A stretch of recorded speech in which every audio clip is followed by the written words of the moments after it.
This government meeting is brought to you by Eastworks and our local cable subscribers.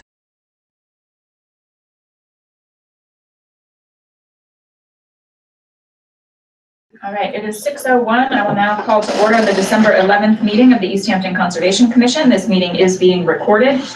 This meeting of the Easthampton Conservation Commission will be conducted in person and simultaneously via remote participation online to the greatest extent possible. Every effort will be made to ensure that the public can adequately access the proceedings in real time via technological means. In the event that we are unable to do so despite best efforts, we will post on the City of Easthampton website an audio or video recording, transcript, or other comprehensive record of proceedings as soon as possible after the meeting. Should an interruption occur in which the online meeting ends abruptly, both the in-person and online meetings will not be restarted, and all agenda items will be automatically continued to the next scheduled meeting. Cassie, do you have other housekeeping items you'd like to go over? Hold on just a second. The next scheduled, joining. The next meeting is scheduled for January 8th at 6 p.m. So if there's an issue, that's when we'll be carrying on, and all items will be carried onto that meeting.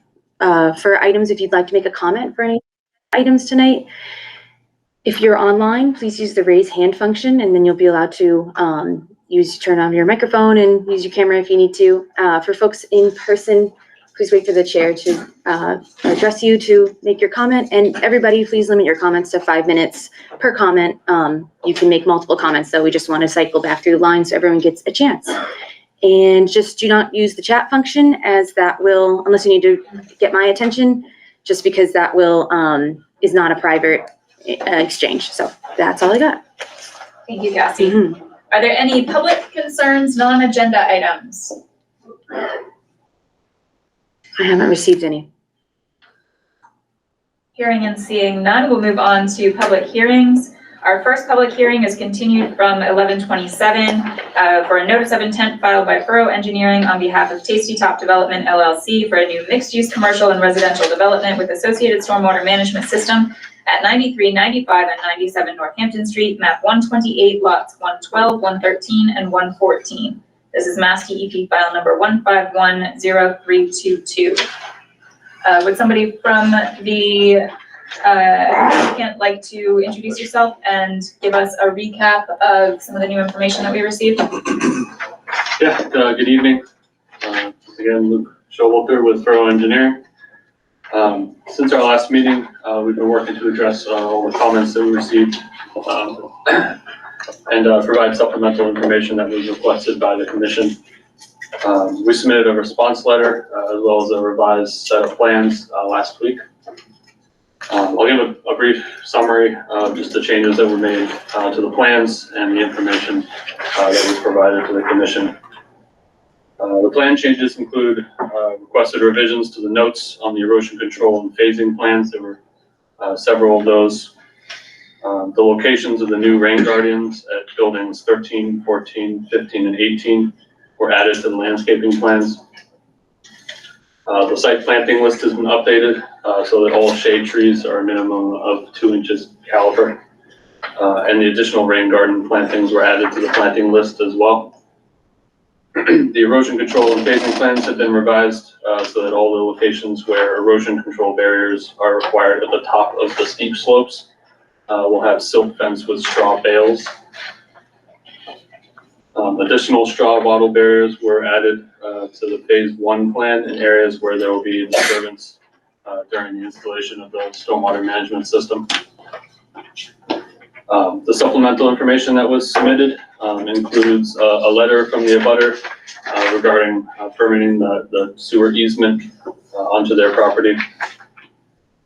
The amount of tree removal within jurisdictional areas was submitted, and a summary of modeled impervious area versus actual impervious area for both the signalized intersection and the roundabout were also submitted. Happy to answer any follow-up questions. Luke, could you please pull up the plans and walk us through the locations of the additional rain gardens for everybody's benefit? I think, Cassie, do you mind? No problem. Hold on just a second. Make sure I share my screen here.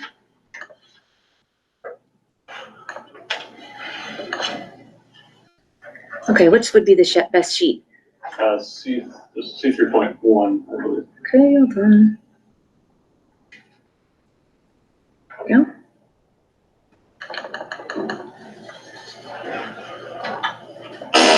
Yep, so starting with building 13, rain guard will be located here. And also the utilities, the storm drainage plans, sheet series C6, all the shows the drainage where the drainage of the rain gardens connects into the proposed stormwater system. So this would be the one for building 13. Building 14 is located here. Building 15 rain garden is located over here. And building 18 is located over here. And were those sized with the intent of handling all of the roof runoff from those buildings? So they were sized. The location of the roof leaders are, because the buildings aren't fully designed, they're not known 100%. The chances of being able to direct stormwater without piping it to the rain gardens for the entire roofs is unlikely. But the majority of, if you could go to sheet C 6.1, that would actually be helpful. Please. Okay.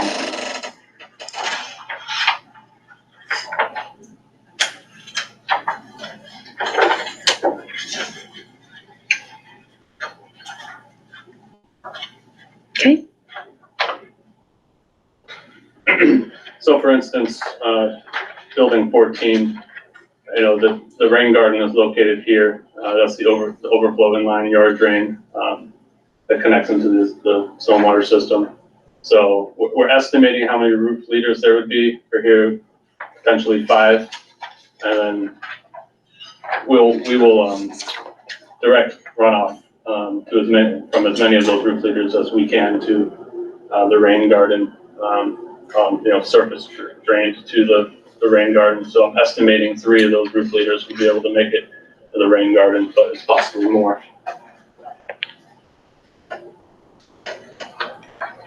Does that make sense?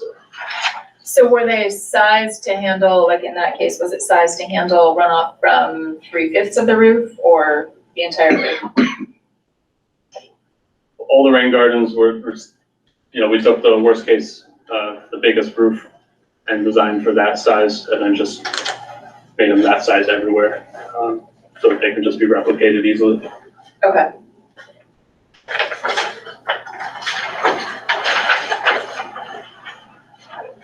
Any other questions from the commission about that change? Okay. Could you also please take us to the ENS sheet and show us where the beefier erosion control was included? Sure. That's you go to C 7.1.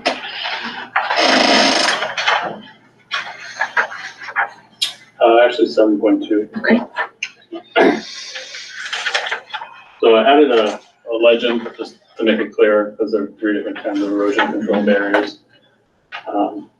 So the straw wattle the silt fence with the straw bales starts here, goes all the way around. Let's scroll down a little bit, Cassie. Okay. Sorry. It covers the entire top of slope from the steep slopes, and then it ends over here. So this entire section will be silt fence with straw bales. Okay. And then are there any of those areas on the other sheet? We're only seeing part of the site, I believe, right? Yeah, sorry, Cassie, can you go to C7.1? And remember, I don't believe there were any steep sloped areas that necessitated straw bales, so no, I don't believe so. Any questions from the commission on the erosion control changes? Can you please, for everybody's benefit, walk us through the tree removal calculations that you were asked to Yep. So as we've stated before, total of 4.2 acres of trees are proposed to be cleared. 1.2 acres of that area is proposed within the jurisdictional areas. So within the 100-year buffer, and then the area around the stream crossing. And can you remind us what the original number was when you first proposed, just so that folks are aware of the decrease? Within, the total cleared, Brian, do you remember that number? I wouldn't want to be quoted on it, but I remember it being in the range of 6.5 acres. With the back building that was removed. It might have been 5.7. I was trying to look at that earlier today. I don't know. I have 6 in my head roughly. Okay. Yeah. Thank you. And then can you also please walk us through and it might be helpful to pull it up on the screen, the numbers for the different impervious area options around the entrance? Sure. I think that was all spelled out in the letter, Cassie, if you want to pull that up. Okay, I'll do that. It's easier for folks to see it too.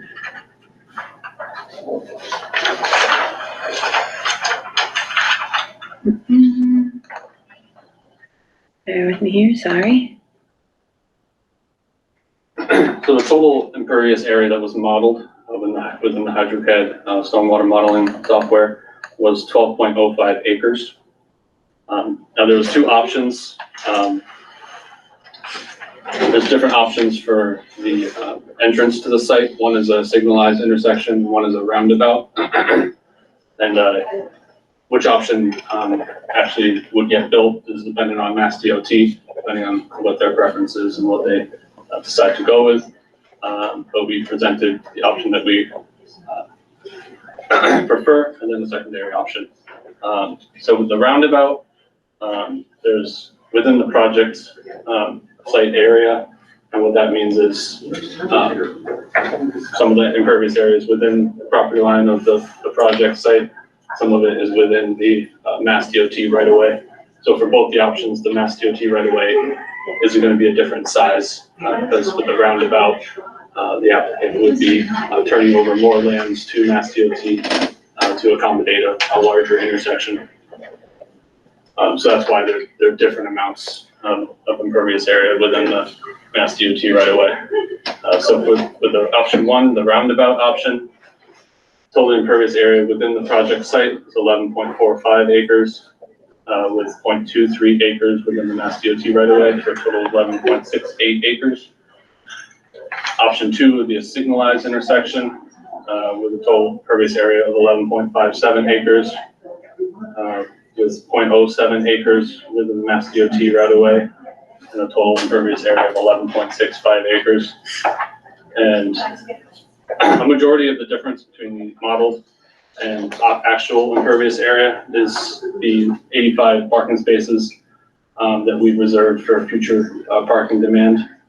And then we also, as is common practice, we leave a little bit of buffer for unforeseen circumstances, extra bike paths, larger dumpster paths, just to cover our bases. So that's why the modeled impervious area is larger than what is actually. Thank you. Any questions from the commission about those options? How they're presented in the plans? Okay. Nope. All right.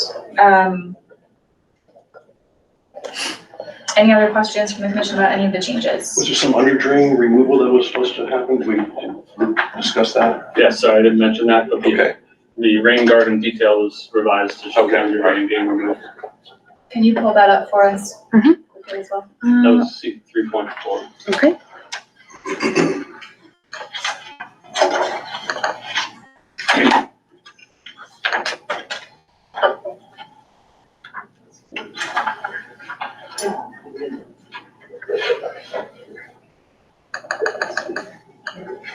So this is the detail over here. So previously there was an under drain shown But now there's just an overflow inlet, so the water will reach a maximum water depth before it goes into the yard drain and into the stormwater system. Great. Thank you. Jay, anything else that you noted that we didn't discuss? Not yet. Luke, the monumentation plan you're going to prepare, I don't think we've seen that yet, have we? Not yet. We were going to prepare that prior to the pre-construction meeting. I believe that's what the commission said they wanted. Is that what we had said, Cassie? I thought we were going to do it now so that we could clearly reference it in the conditions. My understanding was gonna be pre-con, but the commission, it's up to you guys how you wanna do it. If you wanna require it now, you can, or you can do what we've done in the past, pre-construction. That was my understanding of what we were gonna do. It's But, mentioned in the conditions. And we were discussing of like how we wanted to stipulate in the condition itself. That was what I remember talking about primarily, but it's still up to you guys how you wanna do it. I think one thing that's a little bit different on this project from what we usually do is that we did discuss and agree at the last meeting to monument off that section at the, what side of the street? Is it the south street, the view that was removed because all the work was taken out of it? Mhm. Is that the south view? East? So those are north, North? I believe. It wouldn't be, I don't think it would be north. No, east, southeast. I think it was more south. Yeah. Yep. What was that called originally? That must have been the east view. Because we have the north and south remaining. Yeah. And I want to make sure that we're all in agreement on that when we condition, sorry, I don't think I finished my previous sentence. We had agreed to condition that back area so that it would not be available for future development. And I want to make sure that we're all on the same page about where that is. So I think it would be good to have that and agree on it and have it baked into the order so that that's shown on the plan, because right now it's not shown anywhere.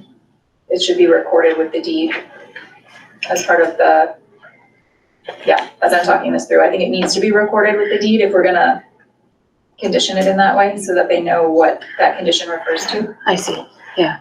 So like kind of preserving as it were in perpetuity, you want it to be Right, demarcated before, right. like with the order, yeah. Does that make sense to folks? That makes sense, Luke? Yeah, and then it would be okay if, you know, the plan is prepared prior to pre-construction and the condition is that the commission approves, is an approval of the plan prior. No, I think it needs to be done so that it can be recorded with the order. So it would need to be packaged up when we issue the order. The plans don't get recorded with the order of commission, so.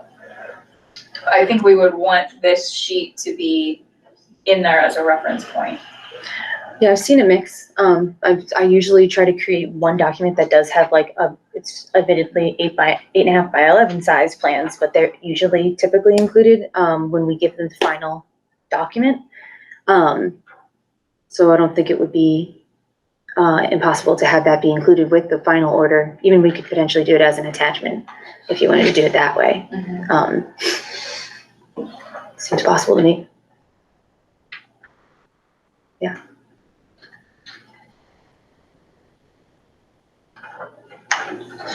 I think from a registry of deeds perspective, that would be the appropriate way to do it, would be to have it as an attachment in reference to the order. Yeah. The only way that the commission could consider maybe doing it would be to have some kind of requirement, like entering a covenant or something that would also be recorded to the deed, but I'm not as familiar with that process. I don't know if that's like the right way to say it, really. But yeah, that would be the other way to do it. And that could be a pre-construction requirement, is showing that they've created that and have that recorded on their deed. So what do you think? I mean, what we're doing through this process wouldn't have the full effect of like a conservation restriction or whatever. It would just be, yeah, it would just be part of the order of conditions, and even if it was a condition in perpetuity, it could still be like undone by the commission at some point in the future.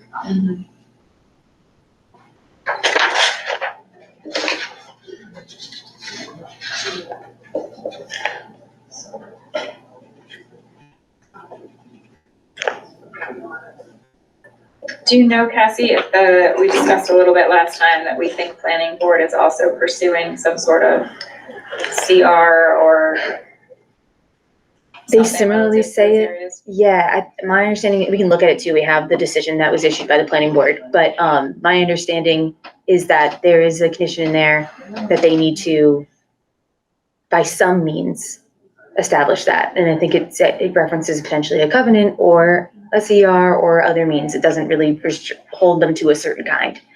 It's the same area?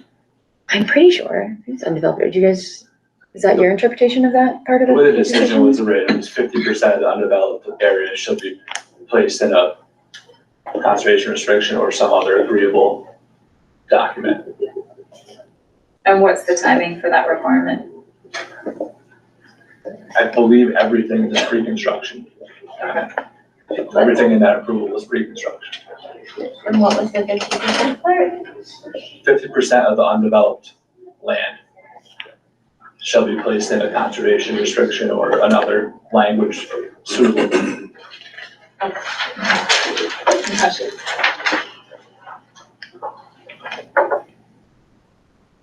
Anything else, Joe, you're seeing in the minutes that we missed? Commissioner Buttrick had a question about something to do with the tables, that there were some errors in the stormwater report.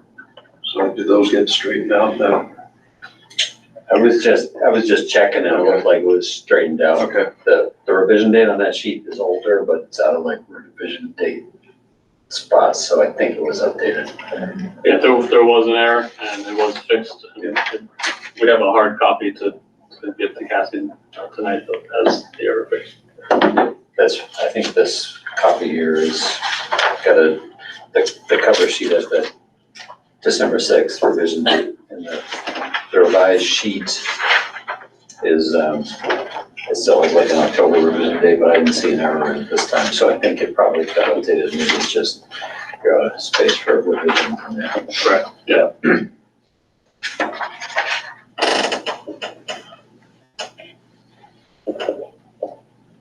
Did the herbicide restricted area get picked up in that? Well, we don't have the plan for the monuments yet, so is that gonna be picked up in the monument plan? I believe so. That was one of the things the commission was gonna determine was, do we want to one of the ways that we could word that condition is to require, that. Fertilizers and herbicides should be restricted from certain areas, and that was part of a pre-construction requirement. I don't even know if that would be, we could monument it, and that would be like the Hunterford buffer zone, monumenting that so that it would be clear to those in the future where that buffer zone started. The commission's done, I think in the past, seemingly a mix. I think recently we had one project that they just had a map of where the buffer zones were. Yeah, I'm not saying to force them to put monuments in, but it was just that there'd be a drawing Right, for that showed it. the people coming the next I 5 see. years that are going to know what to do and not to do. Okay, so that would potentially be like, a separate condition, just showing, give us that, whatever you're gonna be giving to your landscape crew for the future, showing where those, the 100 buffer zone jurisdictional areas are and where that chemical use is limited or restricted. Would you all mind if we take a 2-minute recess? I'm realizing that some of my notes from the last meeting are in the car still. Not a problem. I'll be right back. I'll help them catch up.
Okay. Yeah, I didn't have anything else that we haven't discussed, so I think we're in good shape with everything we talked about last time.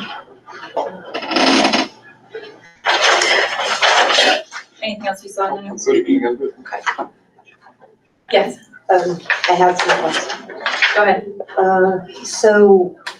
The tree removal, you said some of them are in the stream crossing area. Can we ask for size and species, or is that required? Of what's being removed. I think, can you zoom in on that area? For the crossing? Yep. It might be a better sheet, but I'll just zoom in from here. Yeah. You can go to this sheet if you want, but it's this area. I think, we're gonna want the sheet Yeah. so we can. Do you know which one? C 3.1. Okay.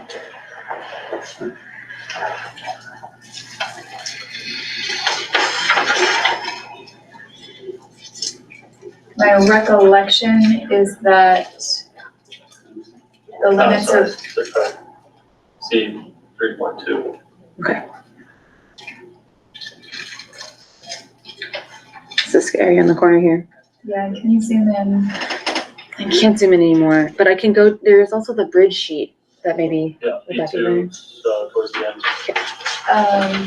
That won't tell us anything about the limits of clearing though, will it? Probably not. You could go to the grading plan. Yeah, we wouldn't be able to zoom in on any more on any other plan. Where would, my question, I wanna see how the limits of clearing compare to the actual footprint of the bridge. My recollection is that it's pretty tight. Yeah, it's as tight as it can be to allow for proper grading of the bridge. You can look at the existing conditions plan and this plan. Here's the, I don't know if you can see my cursor, here's the tree line proposed, correct? Yeah. Yeah, so, Is the existing shown on there? Or do we have to flip back and forth between sheets? It's not, yeah, we go to the existing conditions, but it basically, it opens up, like the tree line opens up right here. Yep. So it basically just connects like this Okay, and like this. What page is this, Cassie? so this right now that we're looking at right now is sheet C.3.2, but if we can go to existing conditions, I can go to that, so let's see, what sheet would that be? and to get back to Deb's question, my reason for asking that is that I don't think that the size and species are going to be relevant because they have to grade that space. And so short of putting the bridge in a different location, we're not gonna have the option to avoid particular trees. Yeah, this location allows for the least amount of clearing for the bridge crossing because of the narrowness of the tree line. Does that answer your question? Yeah, that's okay, thank you. I do have other questions. So the natural heritage review, since the plan's been redone, I believe we're looking for a new report. We would need a new, given that Natural Heritage has said they do want to see and review the new plan, I think you raise a good point that we need to wait to get their official response back. I don't anticipate that it's going to change, but since we can't issue without the Natural Heritage official response, we probably need to wait for that. Did they say anything that would either confirm or deny that. You guys got confirmation that they got the new submittal, but they didn't give a time unless they gave you something else that said when they would have that new review completed. Okay. I haven't gotten any word yet, so. What else, Deb? So my other question was in the operation and maintenance narrative. Are we allowed to change wording such as the word should to shall? Is that necessary in the O&M plan? Can you give us an example? So under B, dry detention basin, the outlet should be inspected for evidence of clogging or outflow release velocities. Number 2, the upper stage side slopes, embankment, and emergency spillway soil should be mowed at least twice a year. It's actually the whole thing. Letter C, the CDS hydrodynamic separator, at a minimum, inspections should be performed twice per year. CDS system should be cleaned when the level of sediment has reached 75% of capacity in an isolated zone, or when an appreciable level of hydrocarbons and trash has accumulated. It just goes through. I would say that's fairly standard language, and our condition can say that they shall comply with the O&M plan. I don't know, what do others think? It's an operation maintenance manual, it's not like a telling you what has to happen. But I like that we can say they need to comply with the manual. Okay. So, the other question with that is, I thought we were gonna discuss what time of year the basins would get mowed. We were gonna discuss if it had to be a certain time or twice a year. Was there a thinking behind that? I don't remember that discussion. Originally, I had asked because it was in a area where it was natural heritage. Mm.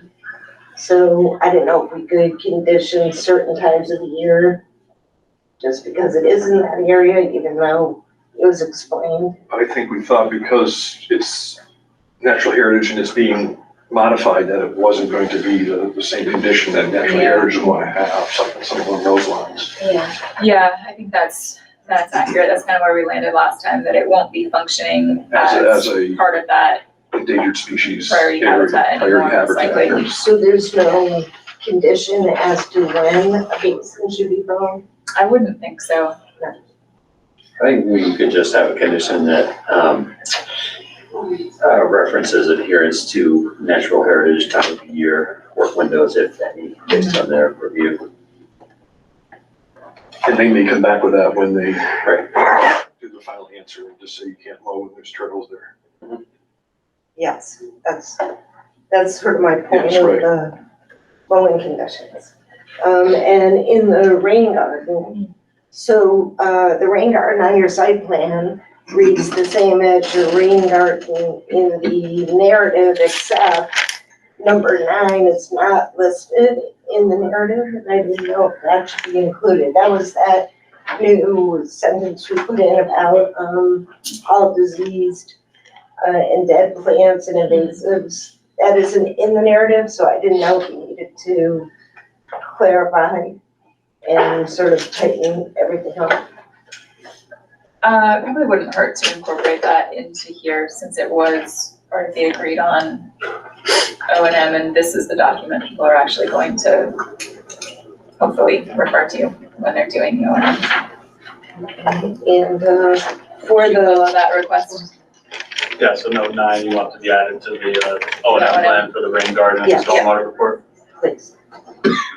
And for, we were talking about the fertilizers, so F is the storage and use of fertilizers. So is it the same as pesticides? We need to know who's doing the application and what the chemical is to make sure is approved before they apply it? To my knowledge, no, I don't think that there is a pesticide applicator license and protocol. I do not think there is any such thing for fertilizers. Anybody confirm that? I'm not aware of one. They said the only pesticides they'd be using would be for ticks and mosquitoes. Right. But the question here is about fertilizer. And Fertilizer, I think, yeah. no, Deb. Okay. And letter G, general maintenance practices. Number 1, no landscaping, clearing, or trimming of vegetation or trees shall be allowed within the resource areas delineated on the plans. Should it just read no activity? Instead of just separately the landscaping, clearing, or trimming of vegetation or trees?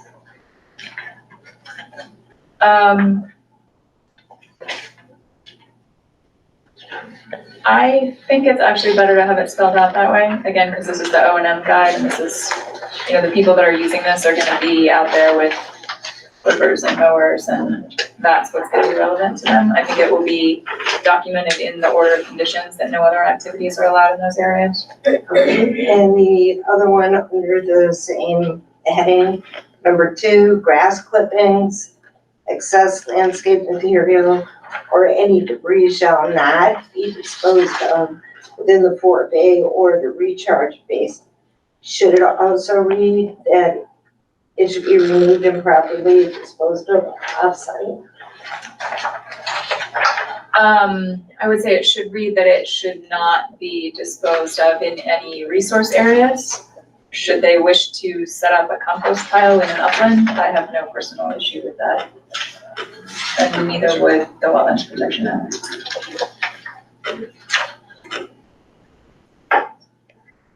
Did you get that edit, Luke? Yeah, so grass clippings, they should also not be disposed of within the wetland resource areas. Okay. That was a question. Okay. Thank you. Anybody else on the commission have questions? We're gonna talk through conditions as well, but before we switch to that, I wanna open it up to any public comment, Cassie? Sure, hold on just a second.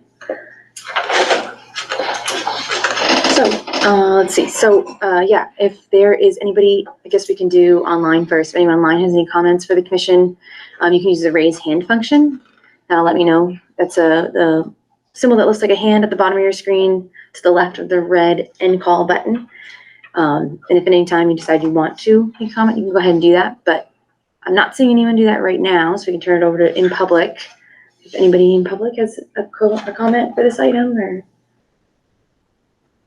I'm not seeing any in line, not seeing any in the room, and I also did not receive any between the last meeting for this item. Great, thank you. All right, so let's turn our attention then to the draft conditions that we have. Did everybody get a new copy, or do I just have a new copy? Yeah, so last meeting I guys gave you all a copy, but the formatting was really not good, and I redid it, so it's better. Some people already gave us that. Anybody else need a new one? Or my phone too? The other item that's included in here also is the condition. I have one more from the paper, but I also Printed this. it's also condition for the stormwater permit. That's attachment C. So another thing to consider when we get there. I don't know if anybody has reviewed those in detail yet. All right. Cassie, let me ask first for commissioners who had a chance to review, are there any that were not already flagged by Cassie with comments that you wanted to talk about in detail?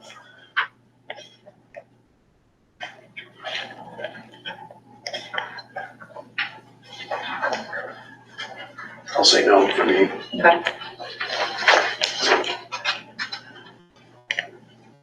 Hearing no one jumping to have comments, I'd say let's go through, Cassie, There's a the lot ones to go that through. you called out. Okay. Let's go through those with your comments. All right. Let me pull it up on the screen really quick here.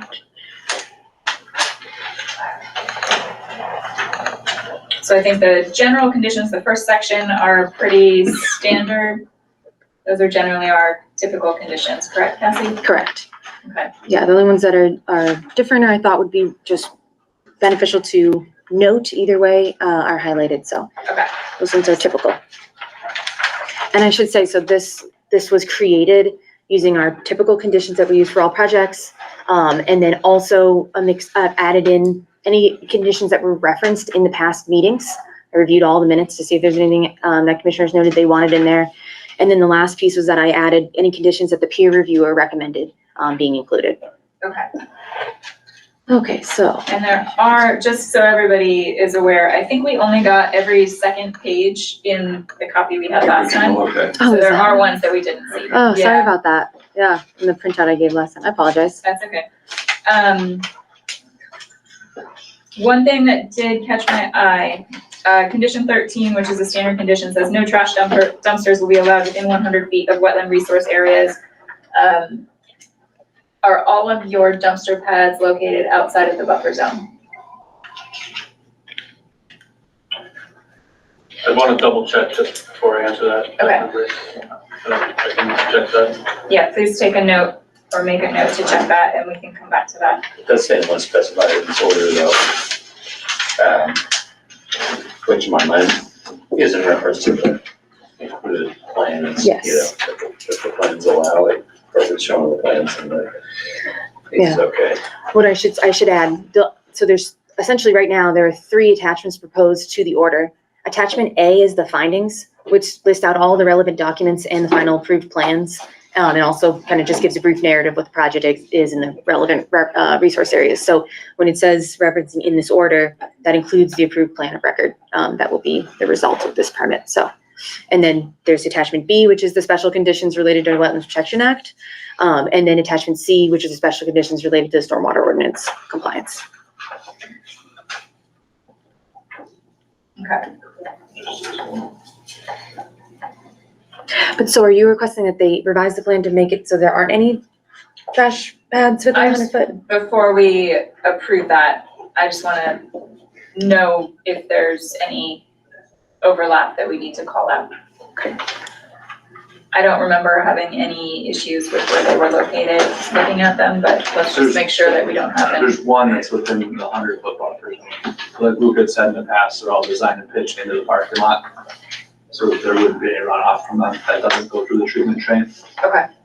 Which one is that? For the gymnastics facility. So up towards the front of the site? Yeah. Okay.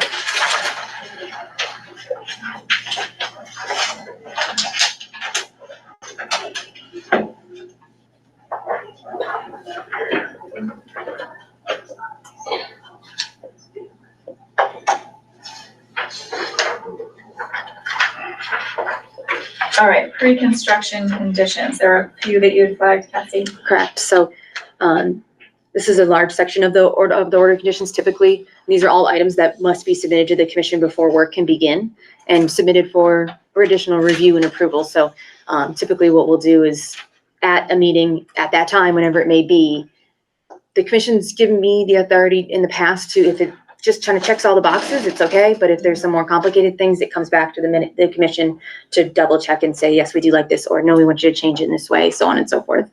And so the first one was a plan for review and approval by the commission regarding preventative measures, devices, and contingency plans for protecting the resource areas associated with the new stream crossing for any impacts, pollution, and debris accumulation during construction, as well as detail on equipment and methods to be used for restoration should any impacts occur.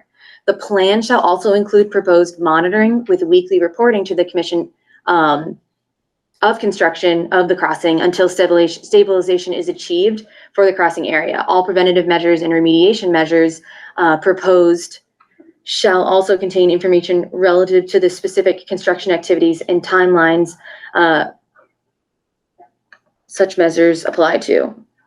Okay, well, I'll fix that, it's a typo. But this was a condition that the peer reviewer suggested. Essentially, it's trying to make sure that there is specific monitoring during the installation of the crossing, the new crossing that is proposed, to make sure that they're not proposing any impacts. This should help ensure that no impacts occur, but also list out what the contingency plan is if something does happen, that is a problem. And I think more specifically, they had recommended a third-party monitor for that piece of the work. Am I remembering that correctly? Or was that a different recommendation? I don't know if they specifically recommended a third party. think I That saw was that. another condition. The commission does typically require monitoring for the whole project for the whole time that it's under construction until it's stabilized again. And this would be in addition to that. So this is kind of like a special little mini monitoring that has to happen. Maybe it could be done by the same people, but it just needs to be specific for that time period. Like there's a plan to be ready to do that. Okay. But yeah, one of the things that the commission potentially could do is require that a third party be hired at the applicant's expense to do that monitoring, either just for this bridge part or for the entire project. I think you pointed it out further in the Yeah. document. Yeah, yeah. Okay, so we'll get to that. Okay. All right. I missed the contingency specified somewhere in there. Yeah, so for this condition in particular, what I tried to do is include language if the commission thought it was a good idea of when they submit that plan for the monitoring and how that was gonna be done in the schedule for the work, that it should also include a contingency plan if there was some kind of problem during construction or the controls failed or some issue. It could be a range of things, I suppose, but I mean, it shouldn't happen, but we should be prepared if something weird did happen, in my opinion. Okay. Questions, comments? All right, moving on. Performance bond is highlighted, but I think that's just to comment to us that that number was already approved by the engineer, Correct. the city engineer, that is. And it references, it's gonna be duplicated in the stormwater permit, attachment C conditions. Okay, great. Next. Okay, the next one that I've highlighted is a copy of the stormwater pollution plan, NIPD's stormwater pollution plan, the SWIP, as a copy of the project construction, as well as a copy of the construction general permit. This plan shall include protective measures of final basins during construction from construction runoff, as well as management plan of stormwater during construction that does not utilize the final basins. And the purpose of this, just trying to avoid excess sediment from reaching those basins that are going to be used for the final product, because that'll be much more like sediment loaded than the final product would be. Just want to make sure that wording makes sense to everybody. Sounds fine to me. Questions, comments?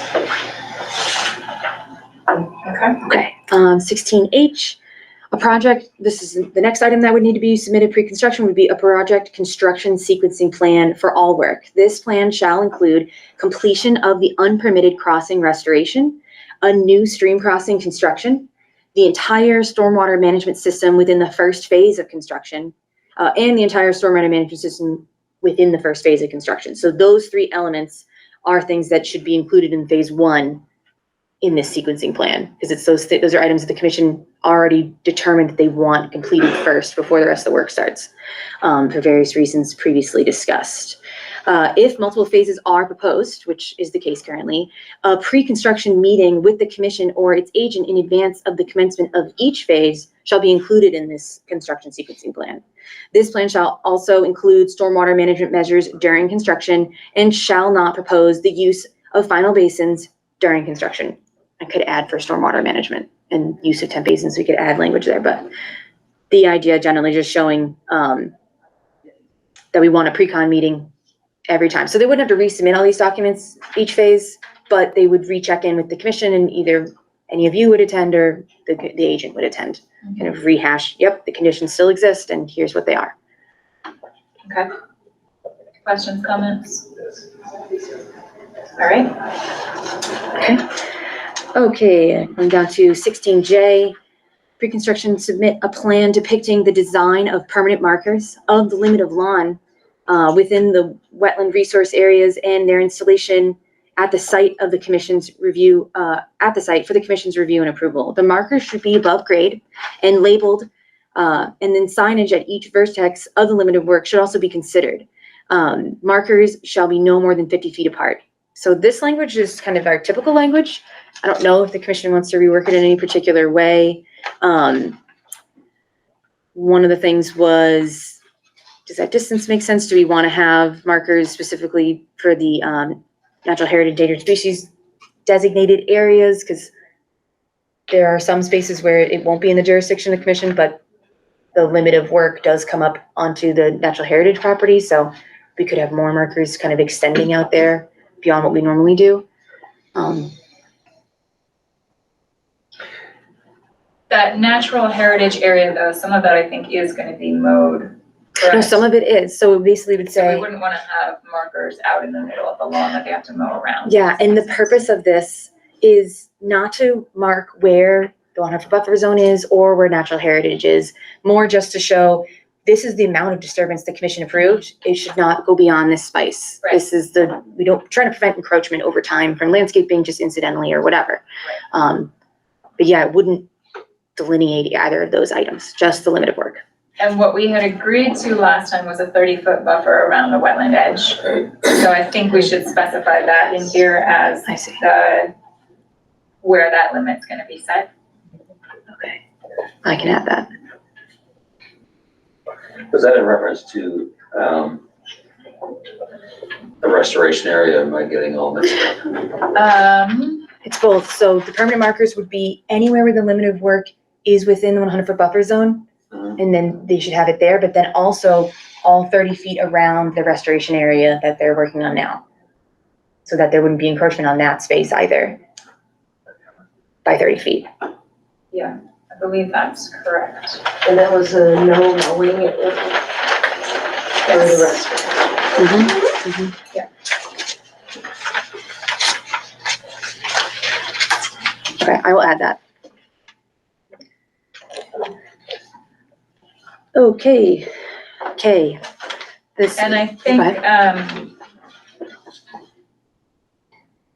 I think in general, the 50 feet distance makes sense.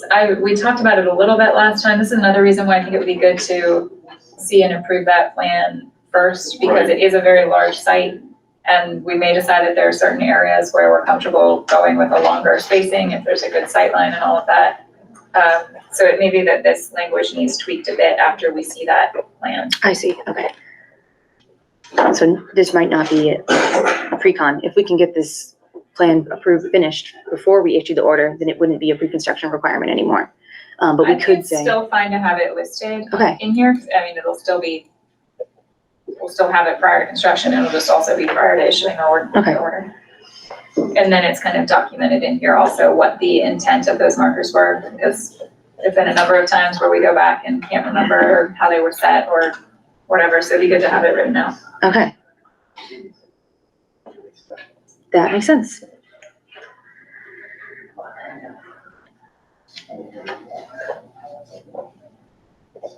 All right, are you guys ready for the next one, or? Yep. Okay, this is K, pre-construction requirement, an operations and maintenance plan be submitted for stormwater management structures and any other areas / structures that could be impactful to wetland resource areas. For the period during construction, this should include proper protection of the final basin / structures for stormwater during construction. So we have an operations and maintenance plan. Does it talk about during construction? I'm not sure. So if that could be completed, maybe we should still include it so that we can double check it at that time. But maybe if there's anything commissioners want to see added to the O&M plan, I don't know. Is this the point where we would say they shall follow the O&M plan, or is So- that later? This is pre-construction. That would be later. That would be later, but yeah. Something else that I think would be valuable to tack on here, and we talked about it briefly, I think at the last meeting, would be a dewatering contingency plan for the temporary basins. I know the intent is to not have to dewater them, but having seen some of the practices that have happened in unexpected scenarios on other projects That may recently. be in here somewhere. I want to say preventative measures to do plan associated with stream crossing. Well, it's mostly the stream crossing, so we could But I think change you it. specifically said Loudville in one of the little comments somewhere. Right. I may have. It's actually this comment, Okay. temp basins will likely be needed to retain water, dewatering plans for those areas where needed, thinking of the problems that the project had. But yeah, I think it would be good to have a separate letter that asks for a pre-construction dewatering contingency plan. Okay. So that, 35. Way out in number 54, there's some comment about Comment. landfill and dewatering Condition 35. on page 8. Yes. So some of those ones, they talk about just during construction and notifying us and things that we want to be in there, so we'll get there. Yeah. But I understand, pre-construction, you're gonna want a dewatering plan specifically, so that would be Yeah. maybe item 16O. It's not here yet, but I can add that. Yeah, and it's understood that it's a contingency plan. We're not expecting to do it that way, but we want to know that there's a plan in place in case those fill up. There's a large storm event, they're not draining, and something needs to be done. We want to know that there's already a strategy for what that's going to be, and it's been approved. Okay.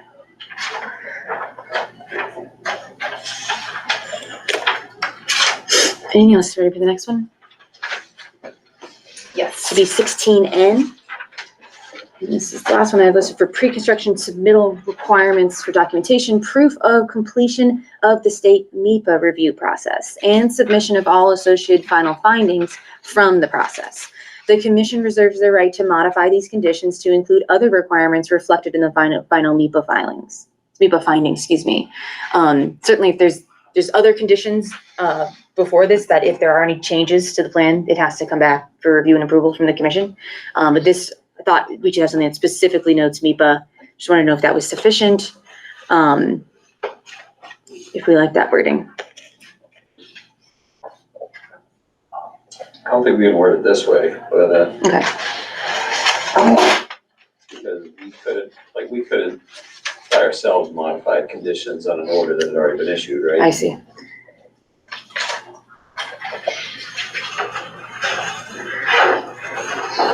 What do you mean? I don't know, yeah. Yeah, so the sentence says. Is in the last sentence, you don't think we can have? Right.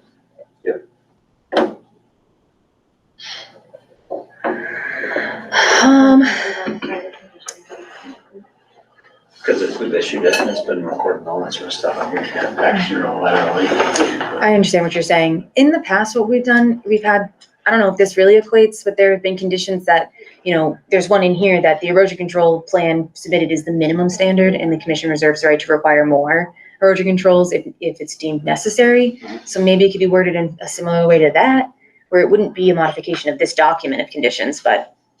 What if we said proof of completion of the state MEPA review process and submission of all associated final findings and a approved plan showing how they're going to comply with any conditions suggested or required by MEPA? A plan or a letter? Yeah. Because then it's just like another pre-con plan that we're approving, not changing the order itself. I see. I think that works. MEPA basically just tells other state agencies what to do, right? So it's basically, the MEPA certificate tells DOT, you have to do this or that or the other thing, right? Often. I'm seeing head shakes.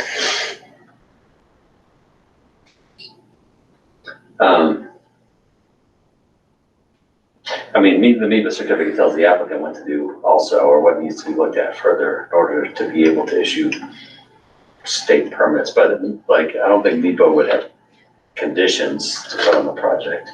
I guess what I'm saying is that if the MEPA proof of completion of state MEPA review process, submission of all associated final findings from the process, and then the applicant shall return to the commission with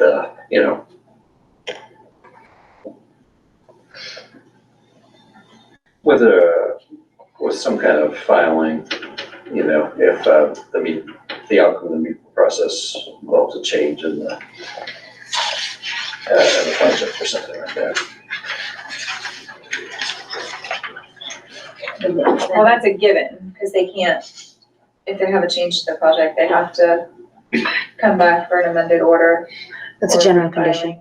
So there is a condition for that. And so we could just be redundant, just so it's clear that in this condition, you prove that you did finish that process, give us the findings, And then if there's changes, you're gonna have to get those changes approved. We just say it here in this condition as well, just to be redundant, which is not necessarily a problem. But if NEPA does review the larger environmental context and thinks that there are other things that should be done to help protect the resource areas, there's not, like, that's not gonna be DOT oversight. Who's gonna make sure that that gets done if it doesn't get baked into this? Right. Can't really make that, can? If there's a way to bake it in. Well, typically NEPA would happen first, and so we would already know that information going through this process, but since it was done in the reverse order, we don't have that information. So I don't see why we couldn't require that they submit a letter stating how they're going to respond and incorporate the recommendations from the NEPA process. Okay. I mean, we can check Cassie with DEP or someone higher up to make sure that that's within jurisdiction, but I don't immediately see why it wouldn't be. I agree. It seems like a good solution to getting kind of all those pieces together. But yeah, I can reach out to DEP and maybe potentially even NEPA, be like, what's typically the process? Like, how do commissions like kind of envelop that in their conditions? So, yeah. DEP is gonna say, don't act until NEPA's concluded, right? No, No, they told us we have to act How did they? anyways. Oh, correct. okay. They confirmed that it's not a requirement for the commission to act to have the NEPA process completed. And NEPA, also says that it confirms that is the case, though both would highlight that it is preferred that applicants complete that process first. But in terms of required, no, it is not required that they finished. I rephrase my statement to DEP would advise us not to act until the NEPA. No, No, they actually advised the opposite, that the commission really doesn't really have the capacity to hold an order. If everything else is sorted out, there's no more additional information that the commission seeks from the applicant, they're not really empowered to hold for that reason. right. Yeah. NEPA doesn't have a license. Right, I think I'm just calling on that they, other things I've been involved with, I've seen that advice before. Yeah. I don't know. So I don't know, We anyway, specifically asked it and they said, we don't recommend that approach. okay, so.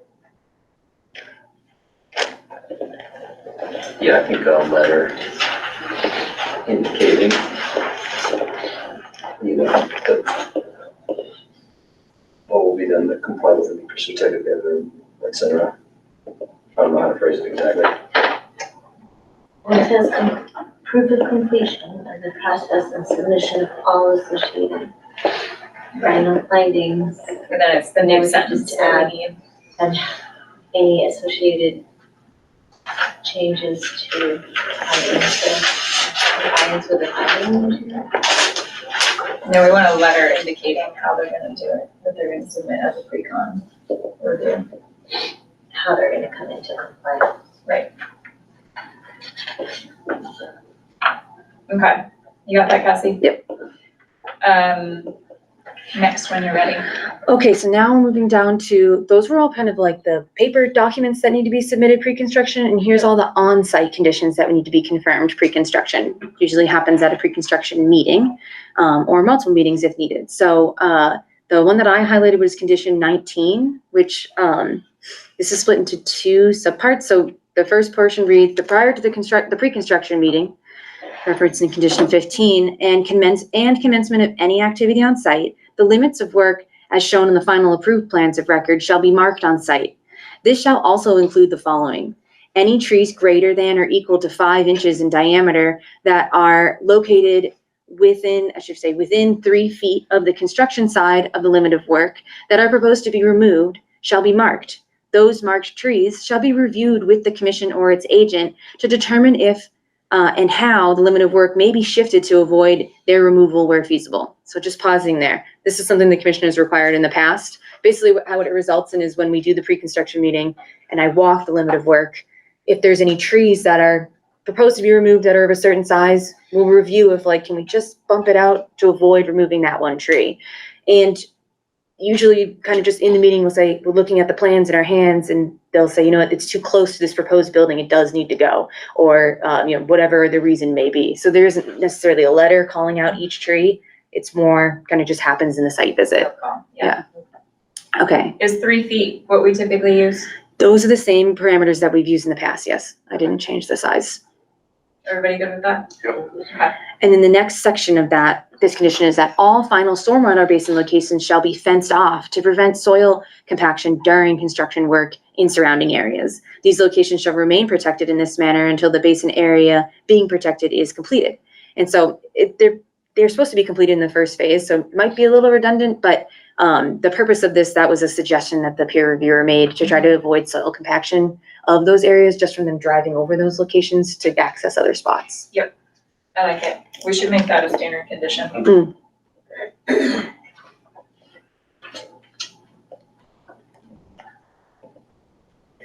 Okay.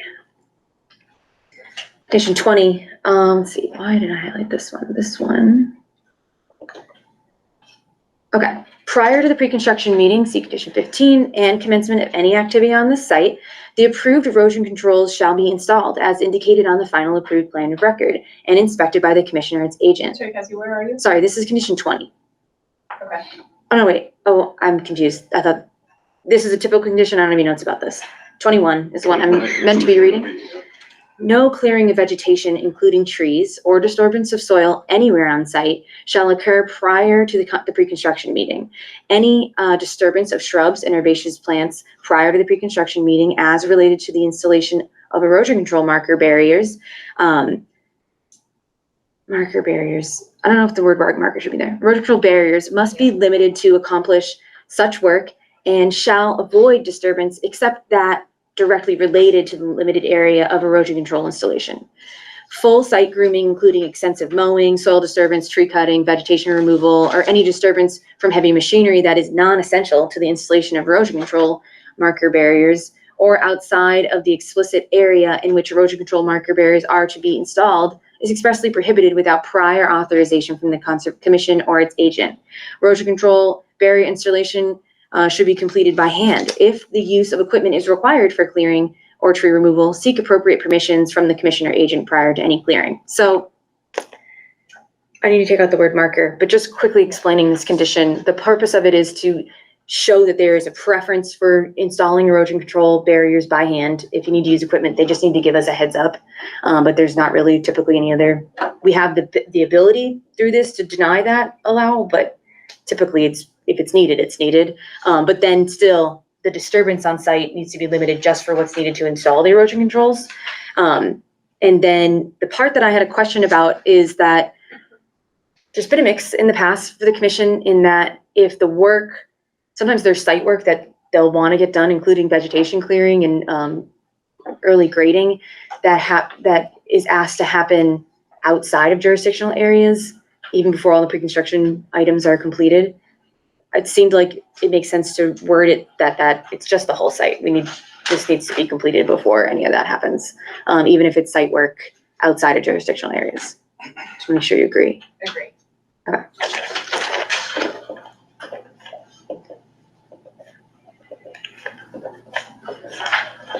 But I will fix that because I know it says markers. I don't know why that word's in there. Okay, condition 22. Prior to any activity on the site, the permittee, their successors and or assigns shall nominate an individual for review and approval by the commission who shall act as the project environmental monitor to oversee the implementation of this order and be responsible for monitoring all activity within the 100-foot buffer zone of wetland resource areas to ensure compliance with this order. The project environmental monitor shall have direct oversight of construction and restoration activities and shall submit weekly written progress/monitoring reports to the Conservation Commission in accordance with any SWIP reporting if applicable, as well as within 24 hours of any rain event resulting in 0.25 inches of rain or greater. Weekly reports shall be submitted to the Commission via electronic mail. The project environmental monitor will immediately notify the Commission or its agent if any matter that requires attention by the Commission or its agent of any matter that requires attention by commissioners. This person shall be given authority by the permittee, their successors and or assigns, to stop work in the event the scope of activities exceeds the authorization in this order, and or if there is any adverse environmental effect. The project environmental monitor shall oversee the placement of supplemental. Oh, someone wants to join. Hold on. Just want to make sure. Okay, sorry. The project environmental monitor shall oversee the placement of supplemental erosion controls in an event of an emergency and sedimentation, and conduct regular inspection, maintenance, or replacement of erosion and sedimentation control devices. The project environmental monitor must be accessible to the commission and its agent by phone anytime, including evenings and weekends. This person shall be given authority by the permittee, their successors and or assigns, to stop construction for erosion control purposes. That's the typical wording that we usually require in all of our conditions. One of the things the commission can consider is requiring that this person be someone who is hired by the commission at the applicant's expense. Kind of similar to the peer review hiring process, or other times we've done such similar things. So it could be reworded to include that and require it that way. It's not, as I understand it, something that we've done in Easthampton yet, but I know that there's precedent. It's something that I did in Bernardston for their large solar projects. I was only 5 hours a week there, so I wasn't able to be as helpful to kind of making sure that review process was happening. And it was successful. The process would be that we would put out, as a pre-construction piece, there would be like an RFP that goes out. We'd solicit at least 3 firms to do this monitoring. Then we would get a quote from the commission. We'd be able to review all those applications. We'd get a quote for them for initial funds. The piece that is a little different is that we have to keep getting funds from the applicant to keep paying that person, because there's not a way to anticipate how often that monitor will need to be out there. If it rains a lot, they have to go out there a lot. If it doesn't rain much at all, we just need to go out there once a week. So it's harder. It just takes a little more monitoring of making sure we keep that money in escrow enough to keep paying those bills going forward. The commission doesn't want to put itself in a position to have to pay a bill to a consultant that we don't have money to do that for, so.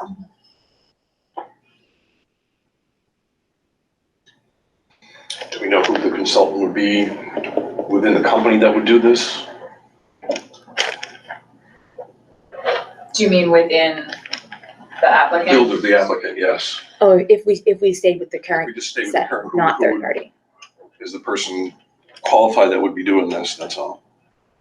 For 11 years, has 4 engineers working from home. We do it all the time. We've actually done it on every single one of our projects. We've never had that before. So in the past, maybe we may ask for credentials of the person that was gonna do it and make a decision based on that. Yeah, I think one thing that's unique in this project is that the applicant, the engineer, the developer are essentially all one Okay. entity. Whereas usually you have at least a semi-separate Sure. engineer with professional oversight. That is a unique situation. It's also a much larger site than I think any of us have dealt with before. A lot of sensitivity, and a lot of public eyes on it. So I think there's certainly a case for a third-party monitor. I think it would be justified, but I'm open to others' thoughts and interpretations as well. And I do think this was a suggestion from the peer reviewer, was it not, Cassie? Nope. No? This is, Okay. they did suggest for the monitoring during construction of the crossing, Mhm. but I don't think that they said necessarily they would be a third party or not. This is my suggestion from my experience in Bernardston. Okay. And when you were in Bernardston, how do they handle the funds? Exactly as I described. We just basically would get a quote from all the people who responded to the RFP, all the firms would include the rate of charge, and then also give like a recommendation for a kind of seed amount, if that makes sense. And then once we receive the funds for that seed amount, we go from there. And I would just have to keep track of it and be like, let's get close. We need to get more funds, essentially, and just kind of re-communicate with the consultant doing the monitoring periodically as it got to that stage. we have a similar issue, well, Similar in what sense? about, we were trying to get an outside environmental mod. We did that for the restoration work.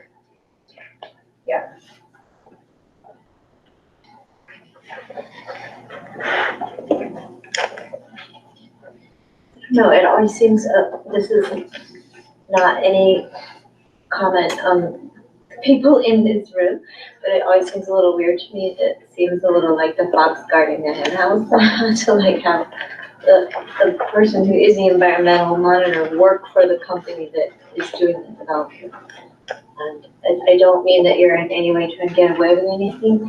It always just feels a little weird to me to use that language, so. I guess I wonder if there can be some language that's about if we hit a certain level of rain events or something that requires like above and beyond normal monitoring, beyond what you would do for all the other sites, but then maybe at that point in time, like, yeah, but then we don't have the funds in escrow already, so. I mean, this condition's about self-reporting, right? So like, Yeah.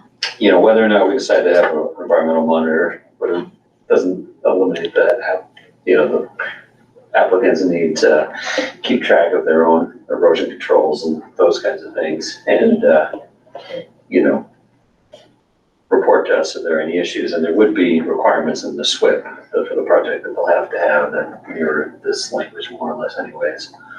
So I guess what I'm saying is it makes sense to still have this language even if we have a third party involved, basically. It may.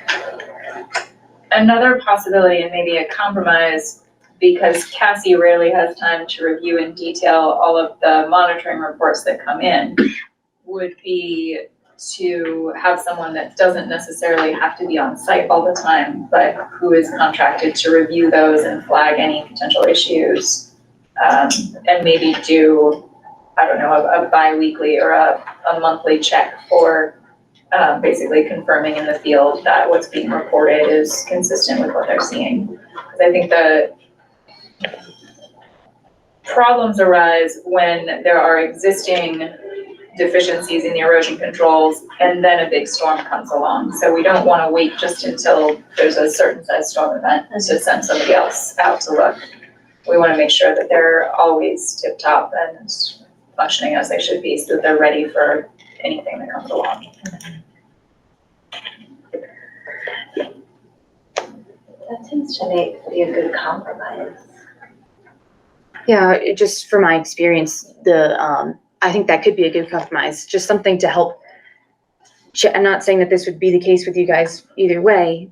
Typically trying to make sure that that reporting is coming in and kind of keeping on them is a really difficult part of that I encounter a lot, where people will, you know, it'll drop off and like, hey, you still need to do this, like keep doing it, do site visits in lieu of that, and then we get back on track. It's just like people struggle with the reporting requirement, typically, has been my experience thus far. And then we could potentially have targeted activities where we do want the third party to be on site, like the stream crossing, when they're putting in the footings for that, things like that. And we could identify some other specific activities that we want somebody to have another pair of eyes on. We've definitely done that for other projects.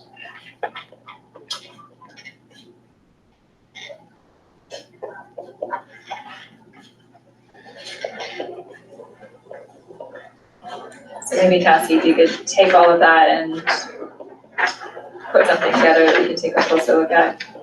Yes. Any other thoughts, comments?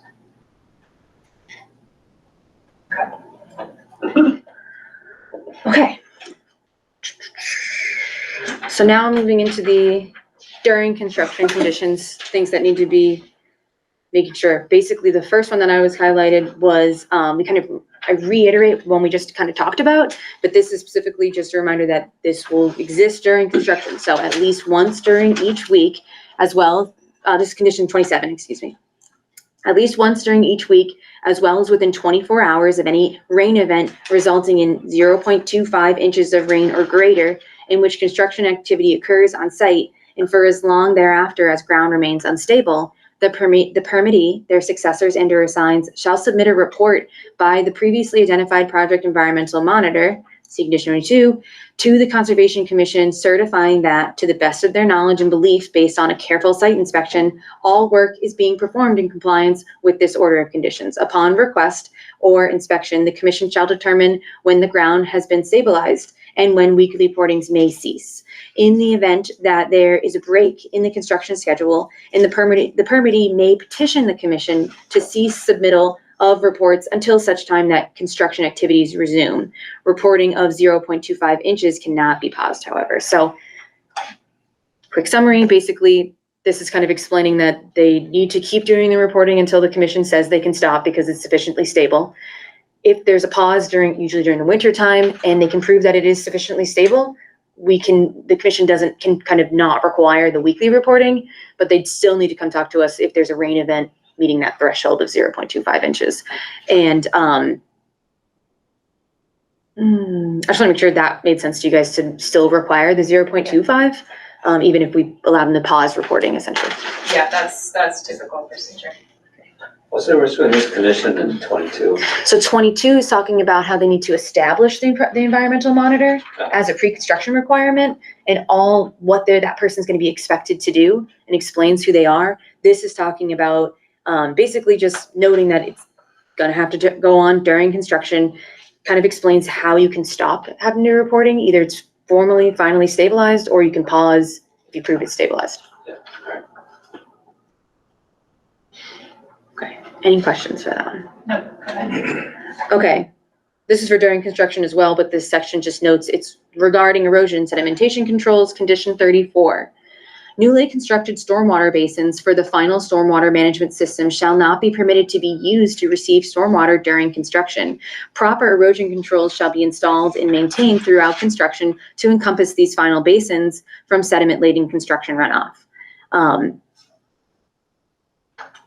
It's basically talking, like, there's a pre-construction requirement saying that they have to show that they're going to do that and establish that as the case. And the purpose of this condition is to highlight that needs to remain the case during construction.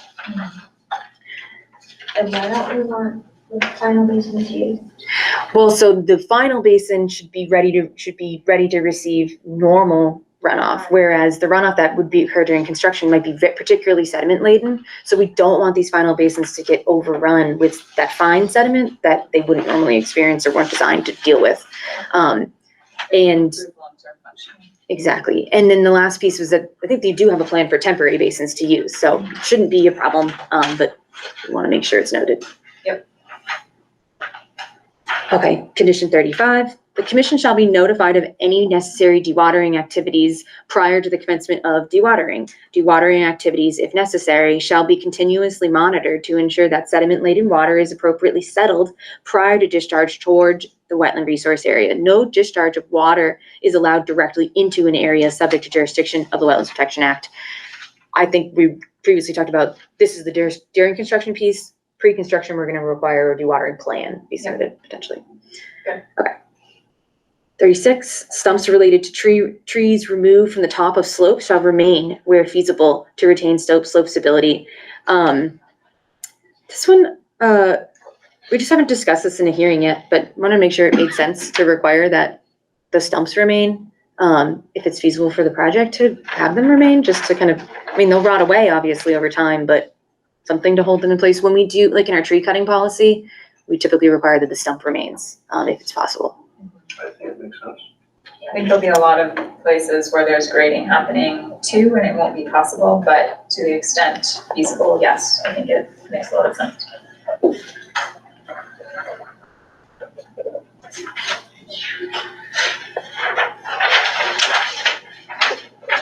Okay, cool, thank you. Okay, we're getting there. So then there's a section on grading and landscaping, there's a section on stormwater management.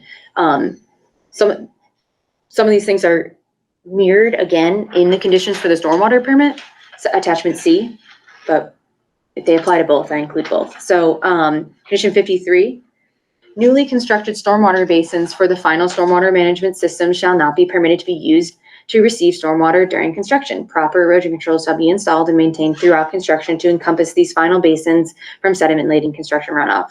Redundant, but it seemed like maybe worth including in the stormwater section if someone was trying to look it up that way. I agree.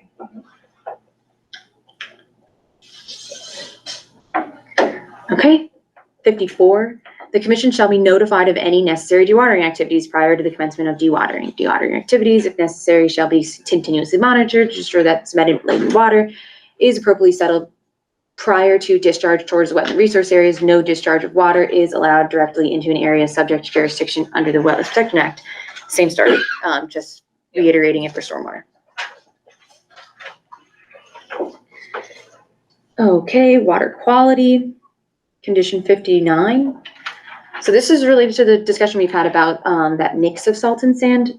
So it says here, no rock salt, sodium chloride, calcium chloride shall be used on paved surfaces within the 100-foot buffer zone and or within areas that contribute drainage and runoff to the stormwater management system, and any arrangements for snow removal shall so stipulate. A mix of 25% salt and 75% sand is acceptable for use throughout the site. So I tried to, maybe that wording is a little weird, but I was trying to say like, they can't use straight salt, but you can use this mix because that's what we discussed at the previous meetings seemed acceptable because there's kind of trade-offs with sand and with salt. Didn't seem like the commission was happy with having 100% of either. Sand impacts to the stormwater system, salt impacts to the surrounding areas potentially, so. So what form of salt? What's that, sorry? What form of salt can be used? Well, what was talked about before was 25% salt and 75% sand mix. Are you saying what kind of salt would make Yeah, up the what form of 25%? salt? Like you're Oh, yeah, saying I guess I no don't rock really- salt. Yeah. That's a good question, I Right don't now know. it's just contradictory and the first phrase needs to go away. Okay,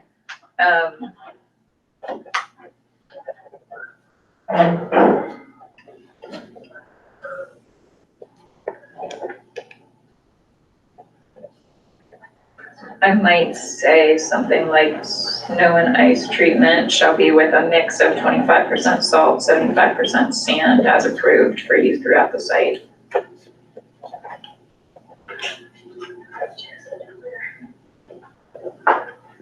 Is that, There isn't a standard condition or requirement under the WPA for not using salt in buffers, right? That's something that we had added over. that's something you guys added, as far as I understand it, yeah.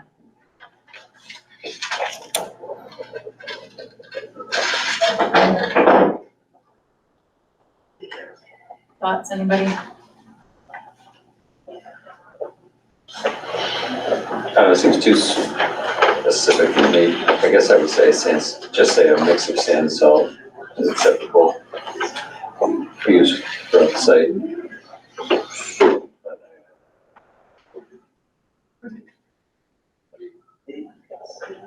Mix of sand and salt with a maximum 25% salt. I don't know. I mean, but neither one is good for, neither one is good for water quality. They're just both bad in different ways, so. I think what we're trying to do is put a cap, an upper cap on proportion of salt as opposed to sand. Yeah, but frankly, I don't want them dumping sand in the waterway either, because Right. that's not good. Yeah. So, I take your point. but we know that we have to have something for maintaining safe. And if they have a problem with de-icing, they just put down twice as much next. And it's like, I don't know, it's kind of like, We're further back. yeah, Yeah. it's almost not worth having a condition regarding it, I think, because But we do, one thing that we do have that maybe we want to reference, maybe we could just say, as approved, a mix of salt and sand acceptable for use throughout the site. And then maybe what we want to do that's more important is to reference back to the snow storage areas approved on the plan, and that all snow storage should be in the approved areas. Because then that keeps it, interior to the treatment train, and it's not getting pushed over edges where it's not going to be treated. I think that's more important here. Okay, so modify this to just reference the mix, not use the specific percentages? Yeah, I would just say mix of salt and sand and then reference the snow storage areas on plans. Cool.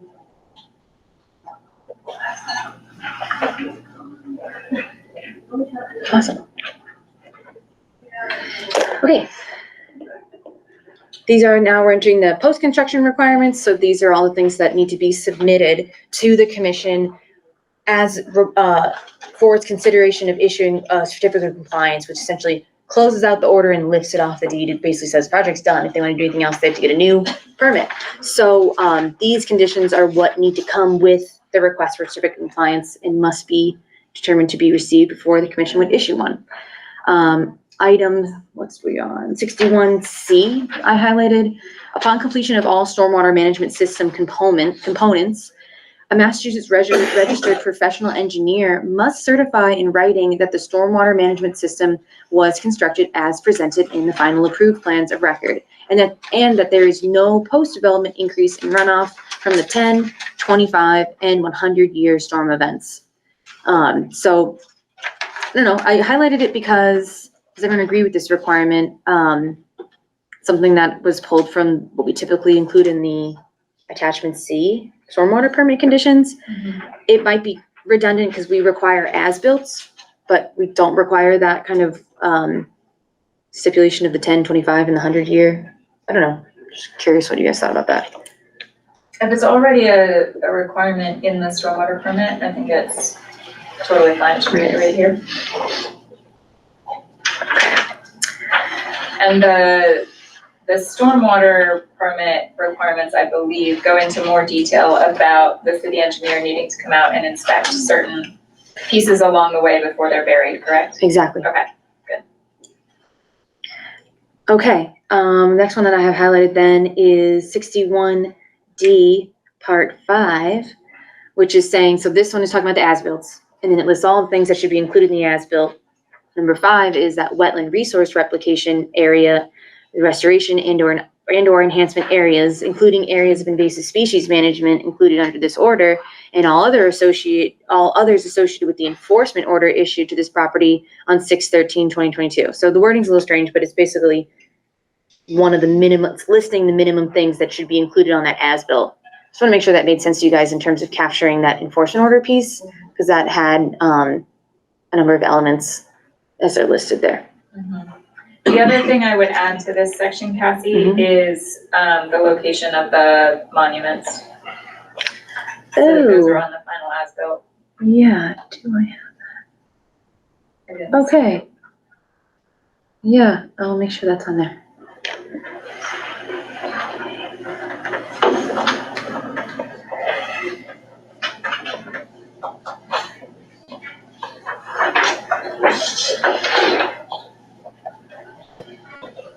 Okay. I'll add that. Any other questions about that? Number 5? Nope. Okay, and then the last one is 61F, confirmation of completion of all wetland restoration requirements under the enforcement order issued by the Conservation Commission for this property on 6/13/2022, in accordance with all associated approved wetland restoration plans. Just want to make sure I'm referencing that right and that makes sense to you all. I mean, in theory, that will be well completed before they come for the COC, but confirmation that it's done seemed appropriate. I agree. Is this order of conditions public record? Yes. I don't know, the thing that the Mass Conservation Commission people have said about enforcement orders, public record, private record. Like they shouldn't be, basically. So they should not be part of the public record? I might be misremembering it. I'm not sure. I would be surprised if that was the case. I would think the majority of the things the commission produces are part of the public record. There's not much that isn't. Yeah, I mean, everything we do in this meeting under open meeting law is public record. Correct. Yeah. Right, so all the preceding meetings that we had about it already are out there, so. Yeah. Stupid jokes. Exactly. Yep. And Dan's stupid jokes. In the public record. Anybody can use them. There's no copyright protection anymore, Dan. I'd like to reference the order, that enforcement order here, so that, say it is a many number of years, that happens where it's numbers of years later that the COC comes to the Yeah. commission, and say it's all different people, they should know that there was an enforcement order issue that had requirements Yeah. that should be And checked Cassie, out. actually, maybe tag the actual EO number. Okay. in there too, whatever it is. Yes, I know what you mean. Yeah, that EO number is something that we just use for our filing system. It's not like the DEP generates it like they do for other things, but I will add that, just a note. Yeah. Okay, almost done for this attachment. So next are the in perpetuity conditions. This is the last section. Didn't change much. This is pretty much our standard for all of them. The number 63, pesticides, herbicides, fungicides, and fertilizers shall not be used within the 100-foot buffer zone. Organic pesticides, herbicides, and fungicides and fertilizers may be used subject to the review and approval of the commission. This shall be noted in the certificate of compliance and shall be an ongoing condition. Is that consistent with what we discussed last time? I know we talked about, the applicant talked about how they would probably be interested in using pesticides for ticks and mosquitoes, but there sounded like they had flexibility on that generally. And then we recently talked about fertilizers being used with the 100-foot buffer zone. And then in the past, we talked about herbicides, but it didn't sound like you guys had herbicides planned to be used on the site. I can't remember. I'm sorry. Yeah, I think it's okay and consistent with what we talked about. It basically, this one, the nuance is that doesn't just flat out say, no, you can't do it, just that you gotta come talk to us and get it approved if you're gonna do it. Let us know what it is. Okay. Okay.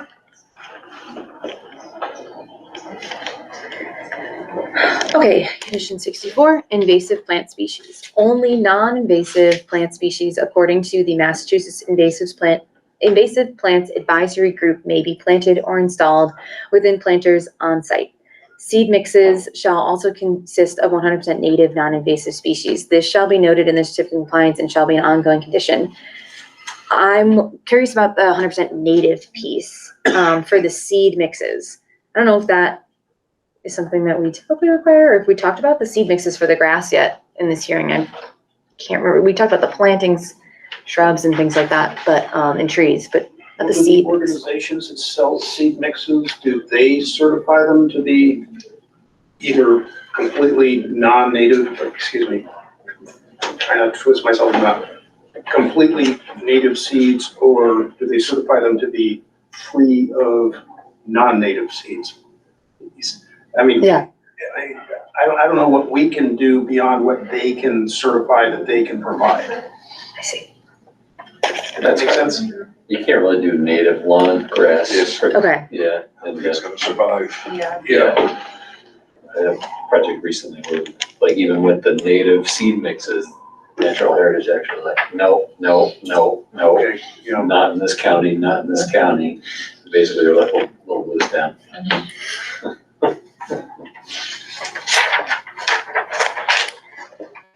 Okay, so we want to just say non-invasive, get rid of the 100% non-invasive species for the seed mixes. I think that's fair, yeah. I think that's the best place.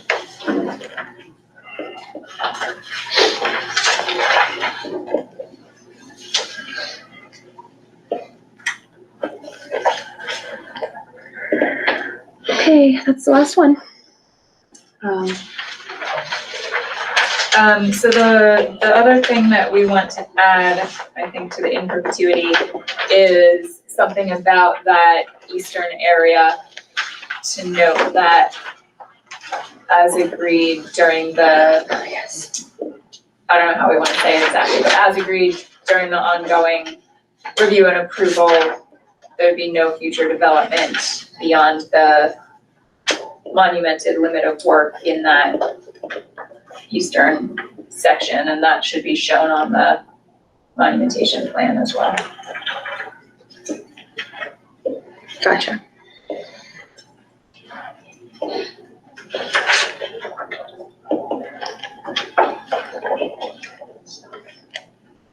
With the intent being, as we talked about last time, that nobody decides to add another building there 5 or 10 years from now. That pulling that back was part of the conditions of approval for the development. And I think that will get reinforced in whatever's more formalized in a CR under planning's process, but It might not be a CR, but whatever yeah, the mechanism is, however they yeah. set it up.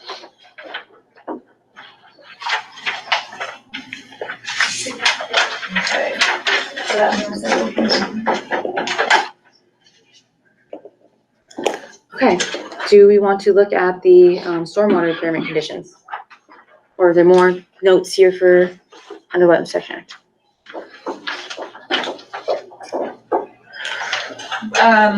we had mentioned earlier in our discussion adherence to any time of year restrictions from natural heritage. Do we need to write that in I can add that. as an in perpetuity? Okay.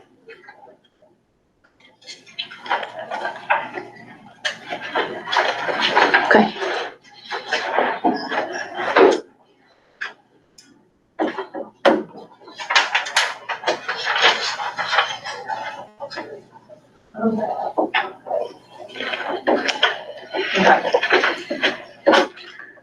Diving into the next one, Attachment C.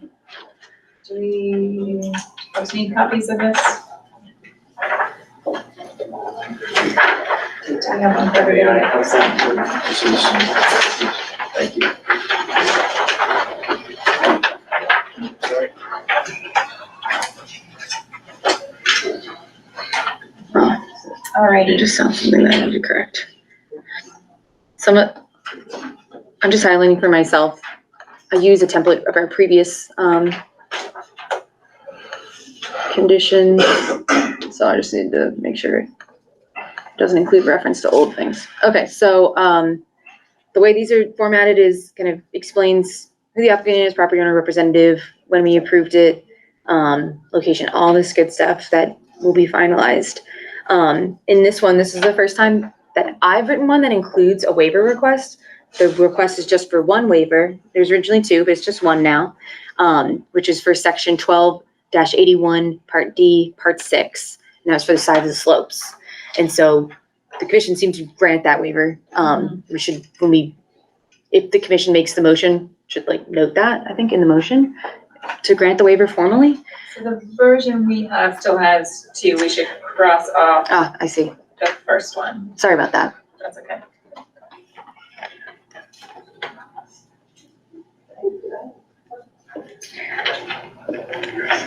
Okay. So then the conditions themselves are here. Let's see. So the one that I highlighted was this condition 8, the applicant shall schedule an inspection with the Conservation Commission and the city engineer at milestone intervals during construction of stormwater infrastructure and shall not proceed until the inspection is completed. These milestones include prior to undertaking any clearing or earth moving, so that would be like pre-construction. Following installation of construction, erosion, sediment controls. I would think that also would happen in the pre-construction meeting. Prior to burial of catch basins, stormwater pipes, underground treatment devices, etc. And prior to acceptance of constructed infrastructure by the city at other intervals required by the Easthampton Stormwater Management Ordinance and at the discretion of the Conservation Commission and or city engineer. Do we have anything after phases are completed? Good. We could. Are there any other milestones that jump out specific to the project that aren't covered here?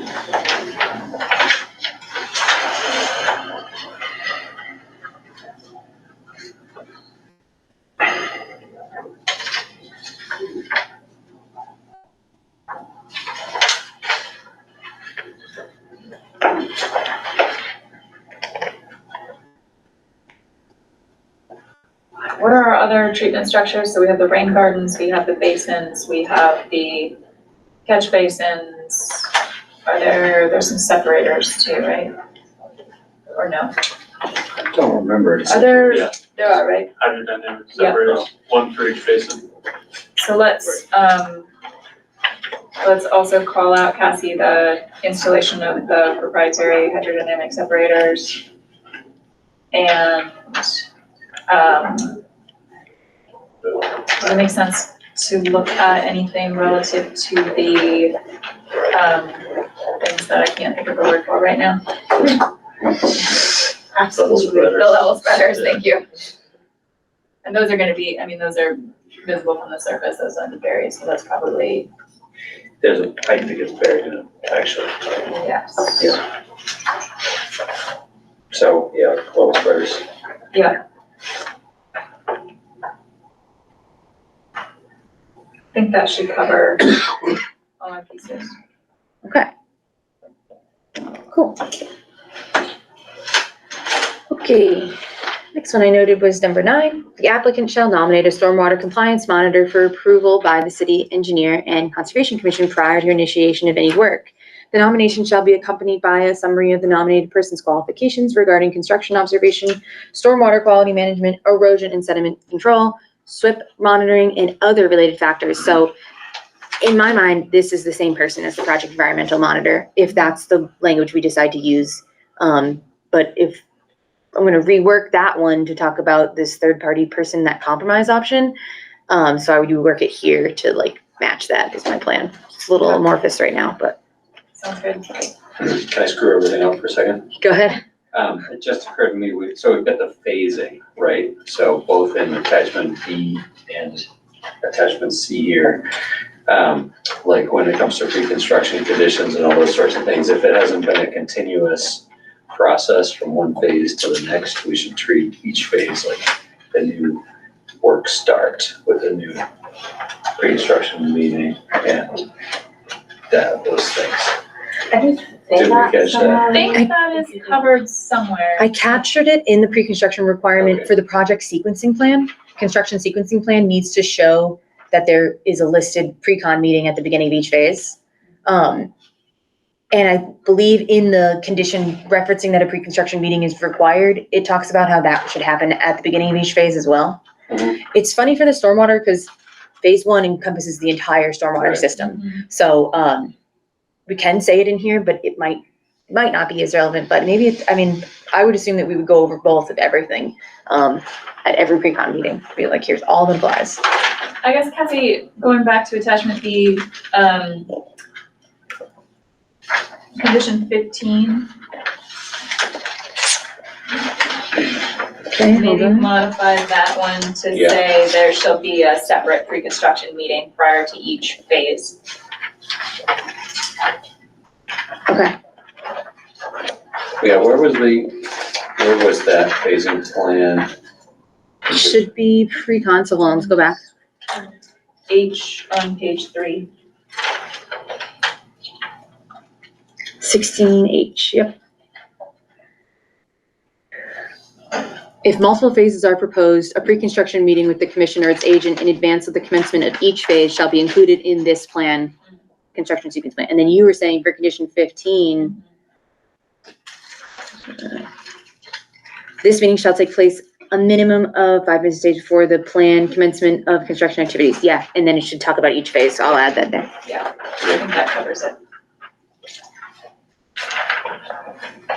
And then depending on whether things have been continuous or not, at that pre-construction meeting, we can revisit whether, all of the erosion controls are still installed properly or need to be reinstalled or whatever else may come along with that. For the SWIP, it's still like active. Right. Yeah. Yeah. All right. Good call. Thank you.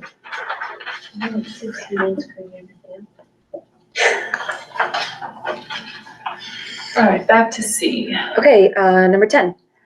Or do we have any other notes for number 9? I'm gonna rework it. Yeah, To include, okay. that makes sense.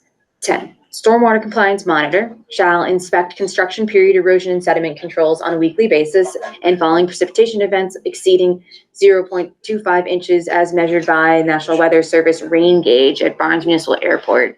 Summary reports shall be emailed to the Conservation Commission and city engineer on a weekly basis. Deficiencies identified during each inspection will be addressed prior to the next participation event exceeding 0.1 inches. In the event that there is a break in the construction schedule, the permittee may petition the commission to cease submittal of reports till such time that construction activities resume. So generally, it needs to be reworded to match what we settle on for the attachment B, in my opinion. This one's worded a little different, as more specific elements, specifically the saying that what rain gauge to use. I typically use the Cocoa Rods website, but I don't know if that's like reasonable if that's always going to be available, but it seems like it will be. But I just want to make sure that change would maybe be okay to reference that instead, or is that too clunky? I think that's fine. Okay, and then There's like 3 gauges in town, right? yeah, I think so. Yeah. The other thing, Cassie, depending on where we land, where it says report shall be emailed to the Conservation Commission, city engineer, we might want to add and whoever our third party, whoever is.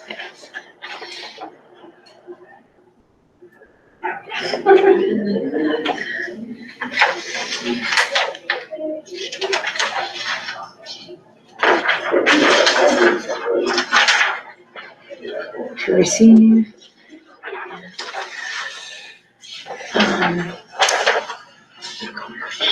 Okay.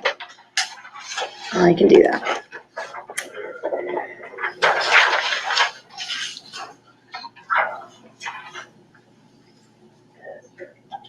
Okay, the last two that I had notes for was 23. Areas designated as qualifying pervious areas for the purpose of low impact design credit as defined in the Mass DEP Stormwater Handbook Volume 3, Chapter 1, Low Impact Development Site Design Credits shall not be altered without the prior written approval of the issuing authority. I just don't know, it doesn't sound like this is applicable. It's like boilerplate, but I don't think we had any pervious. Areas. Or I guess we did from rain gardens and things like that. Isn't it kind of redundant with changing the plan in general? Yeah. So this attachment is different in that it's what the commission is empowered to require under the stormwater ordinance. And so we're really only, well, I guess if it's from the Mass DEP Stormwater Handbook, that's under the Wetlands Protection Act too. But maybe it's worth having it, even if it is redundant, to just cover that, like, if there's a change that is only relevant to this under the city stormwater ordinance, it has to come to us. That might already be written in the ordinance, I would think, but. Are we, I don't think that the applicant is formally claiming any low impact site design credit, is that correct? Not claiming credits, no. Okay.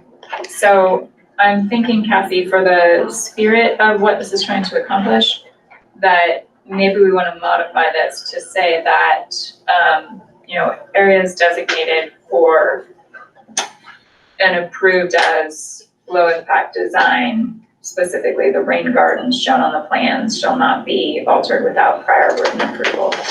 Basically to say that we want those to stay in perpetuity and not get landscaped out at some point. Okay.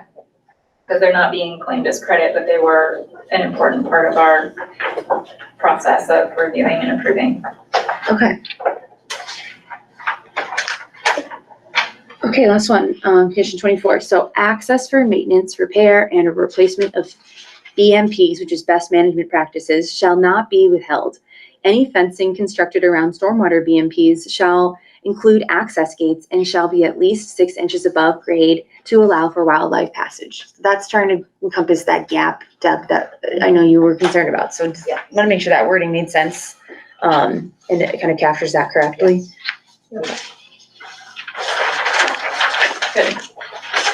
Can we go back real quick? Yes. Attachment B, Yes. 54. 54? What do you mean by, discharge towards a wetland resource area? So oftentimes, one of the means of dewatering is to put it into like a filter bag, which is like a big bladder that holds the water, and then it settles out of there slowly. In theory, it then kind of runs off towards the wetland, but should be treated enough that it's not going to constitute degrading the wetlands below. So that's why I wrote it that way. I don't know if that makes sense to the rest of the commission, if that's the correct way to say it. But does No, that it's not. conflict with the following sentence? It says no discharge of water is allowed directly into the area subject. So directly would be if they took a pipe out of the basin and put it right at the edge of the water and just went right into the water. So the use of a filtering device like the bag Yeah. is the key difference. Yeah, that would be like the dewatering strategies, as it were. And one is pointing it towards the direction of the wetlands, one is putting it into the wetlands. So you can never discharge it into the wetland, it has to flow across non-resource area. Okay, thank you. Thank you. All right.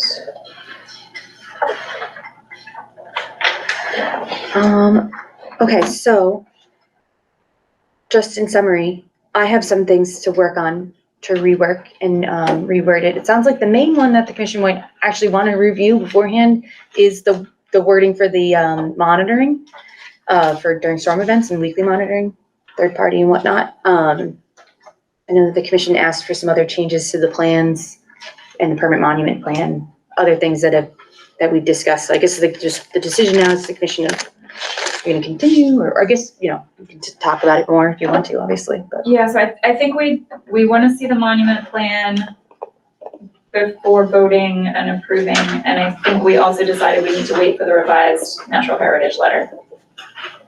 So those are the two key things, and then that also gives you time to refine the conditions, and we can review and chat about those of you that are getting updated one last time. It sounded like you did not get any indication from Natural Heritage of their timeline? No. Okay. They didn't give us any dates. All right, so I would recommend that we continue to the next meeting, but then if you haven't heard from them or received that by then, we can just continue. Can we make it a condition that we need to have that before any work gets done? We're not allowed to issue without having the Natural Heritage letter. This is a little bit of a unique situation because there was one before, but since they want to see it and reissue again, I think we need to wait. It's typically just straight up disallowed for us to act without that input. Melanie Cheeseman's email didn't explicitly say they were gonna act any further. It just said they would review. Unless Cassie received something different than we did. All it was that, I spoke to her on the phone and I left message with her before and I emailed her, but when I spoke to her on the phone, she said they want to do another review. They need to get the most recent documents. My impression generally is like, yeah, she's gonna issue a new letter, related to it, so. My recommendation is to wait, yeah. If you can get confirmation in writing from her that they're not planning to issue anything further and reference the previous letter as standing, good enough, Okay. but we need to know what their plan is.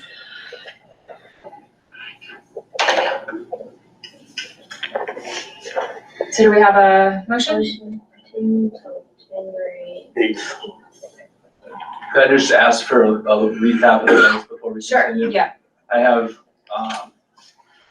make the rain garden O&M in the stormwater report match the plan by adding note number 9. Yep.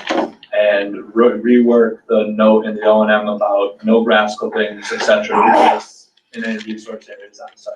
Yep. The monumentation plan, which includes that no disturb area, and then some sort of finding from natural heritage. Those are the 4 action items that I had written down. Yes. Anything that I'm missing on our end? I don't believe so. Anybody else heard? That matches my notes. Okay, relocating that one dumpster pad outside of the 100, you're satisfied with it? I think we're fine with it Correct. as is, It's as pitched long as it's pitched in away. yeah. Okay, yeah, we're just trying to make sure the conditions don't Yeah. say not to do something that we just said you could otherwise do. I will also go through my notes as I'm writing the minutes and sending an email and just list them out again, even if you just set them, Okay. just so that you have something doing that, but that's good about the trash. And with regards to the monumentation plan, I would recommend that you get that to Cassie so that she has time to review it for compliance with everything we've talked about Yeah. well in advance, so that if there's any changes needed, you can make those before the meeting so that it's ready to go and we don't have to debate about it further or continue to update it. Will do. Second. All right. Well, Motion on the table is for a continuation to January 8th. All those in favor, Carr. Buttrick. August. Weeks. Whittemore. Ryan. Aye. Motion carries. Thank you. Thank you. For your time. Thanks, everyone. thank you. Who motioned? Was it you? You motioned originally? Okay, cool. And then you seconded. Thank you. Oh, thank you. These are still accurate and they will be moving off everything I was talking about tonight, so. Awesome. Thank you so much. Have a nice night. All right.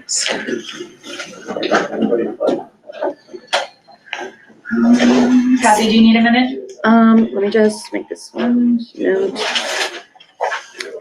And I will swap these out. But yeah, I'm ready for the next item. All right. Our next item is, this is all nice. Our next item is a public hearing continued from 11/27 for a notice of intent filed by Graves Engineering, Inc. on behalf of the Easthampton Housing Authority for installation of a new parking area with associated stormwater management system, map 157, lot 57. This is Mass DEP file number 1510326. Do we have someone here to speak to this item? Yeah, Ronald, I made you a co-host, so you should be able to turn off your camera and do what you need to do.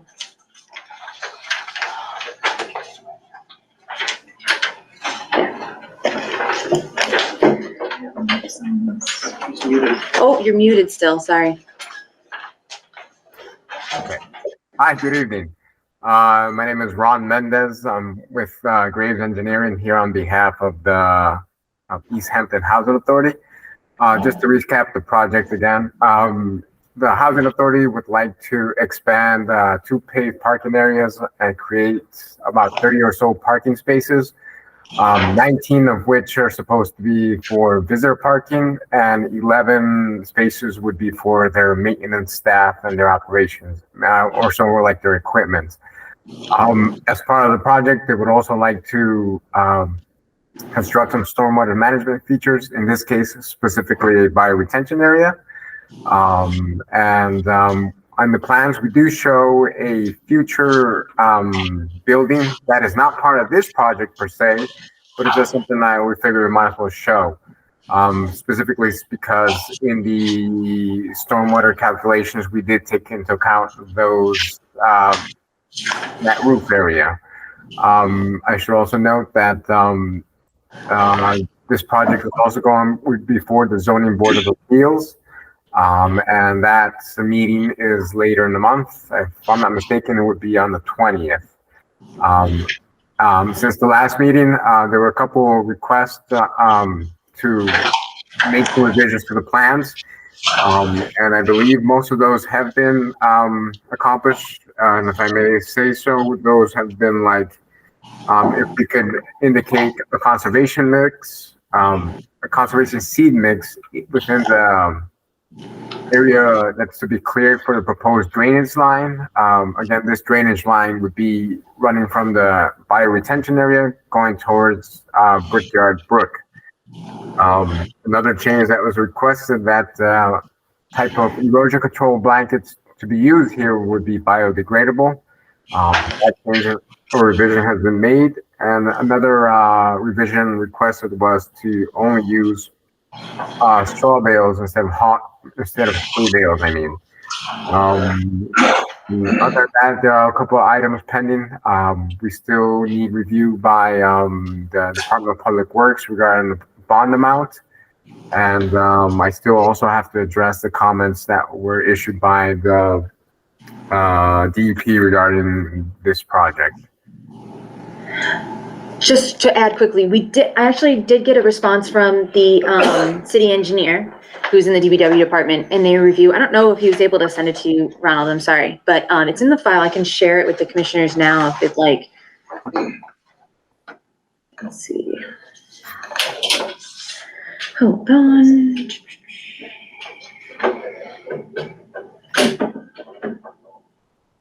I printed it out. Oh, here we go. No.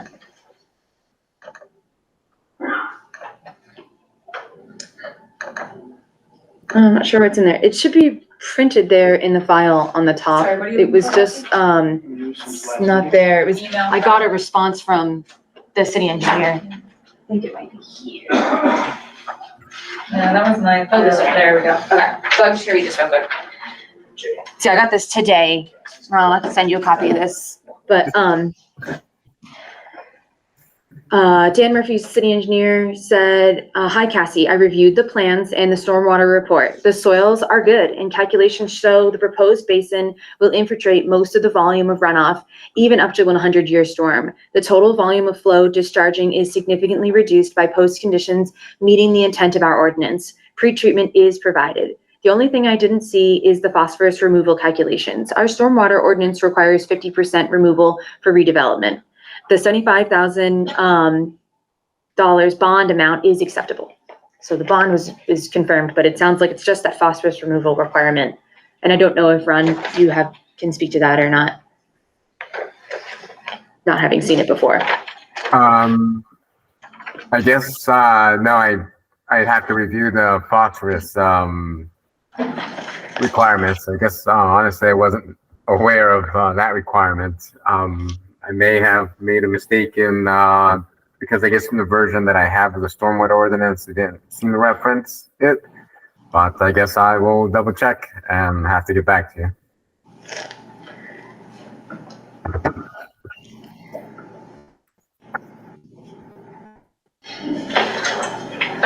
Ron, did you have, and forgive me if we talked through this last time, but did you have responses to the DEP comments as well that we were provided? No, not yet. That I still have to provide that. Okay. And you don't have those responses tonight? That's something you're going to provide in writing to us? Yes, I don't have those tonight, and I would provide that in writing still. Okay, great.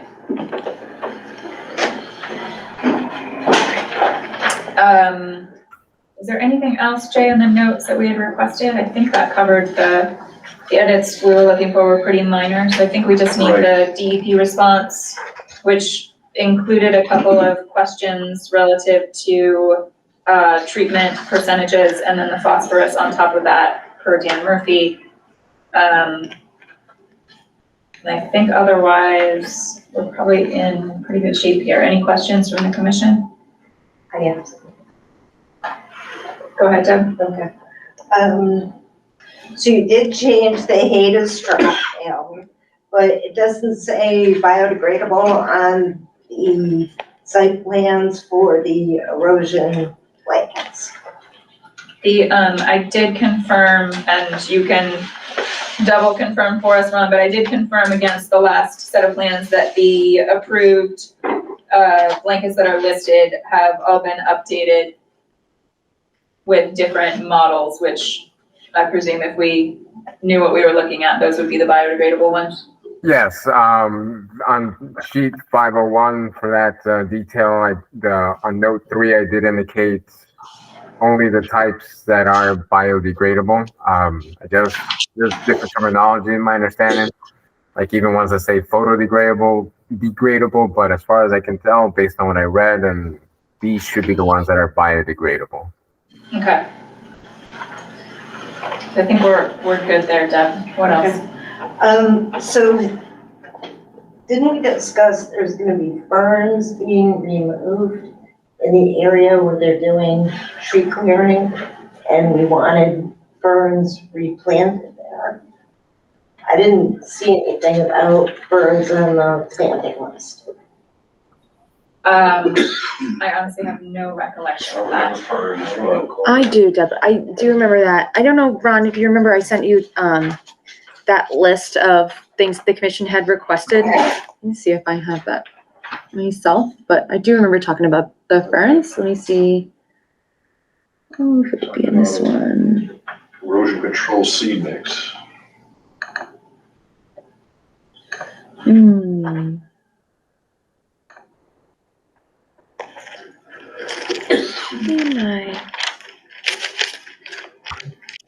minutes.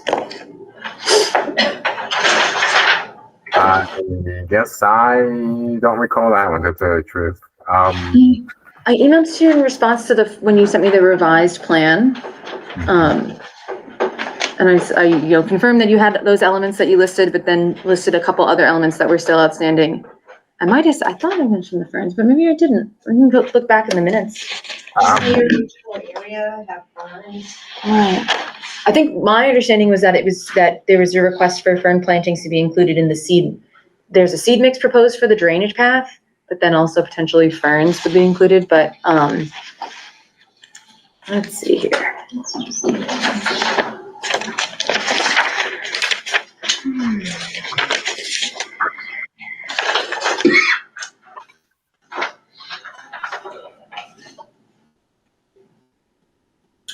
Hay scented fern ground cover was observed, but hay scented fern is not a wetland species, I don't think.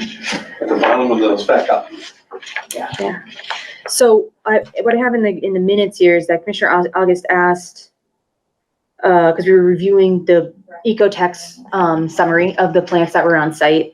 Commissioner August asked if the fern cover of the area of the pipe installation can be replanted. Commissioner Busen noted that the ferns could be better than the proposed erosion control seed mix. And explained that they can do this. That's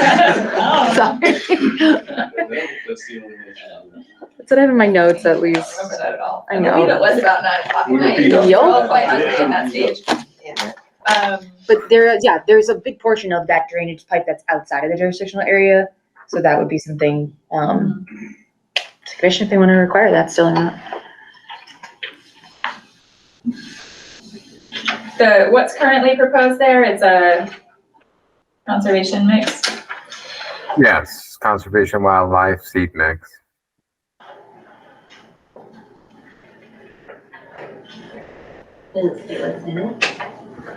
Do you have the list of ingredients for that handy? No, I don't actually, but might be able to get it. Let me check that out.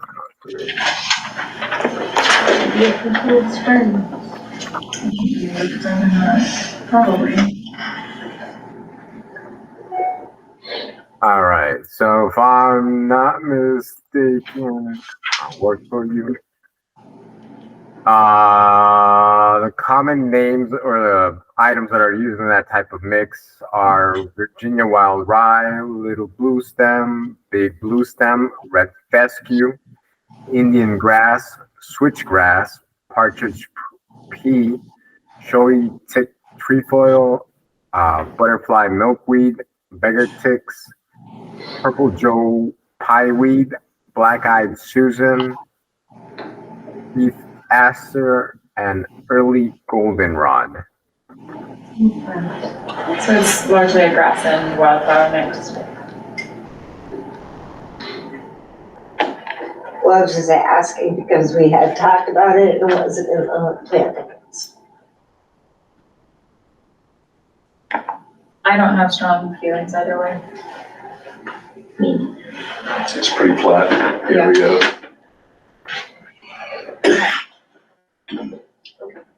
So you're happy with the seed mix proposed? Yep. Any other questions? All right. So I think we are waiting on DEP response, or your response to DEP's comments, and the phosphorus question per the city engineer. So we'll need to continue for that, but I think otherwise, once we have that information and everything checks out, we should be good to approve? Okay, cool. Yeah, I'll get that information then and we'll go from there. Great. Can we have a motion? Motion to continue to January 8th next year. Do we have a second? Second. All those in favor, Carr? Patrick? Aye. August? Aye. Weeks? Aye. Whittemore? Aye. Ryan? Aye. Motion carries. Thank you very much. Thank you for your time. Appreciate it. Take care. Thanks. Would you, recycle that? That's the old one. Cassie?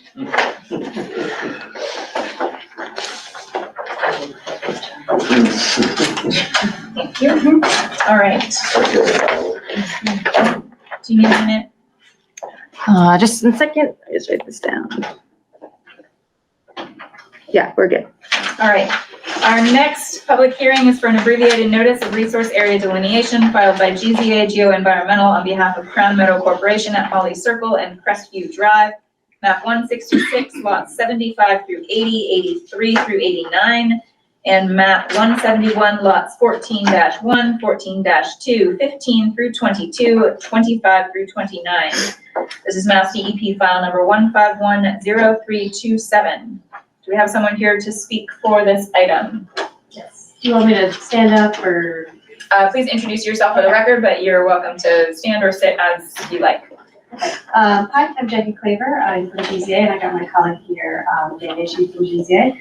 We are working on behalf of Matthew Gall, who is a part of Crown Meadow Corporation. So we are submitting an abbreviated notice of resource area delineation for 28 parcels that you listed along Holly Circle and Crestview Drive. I just want to note that there is no work proposed as part of this application. It's just a resource area delineation.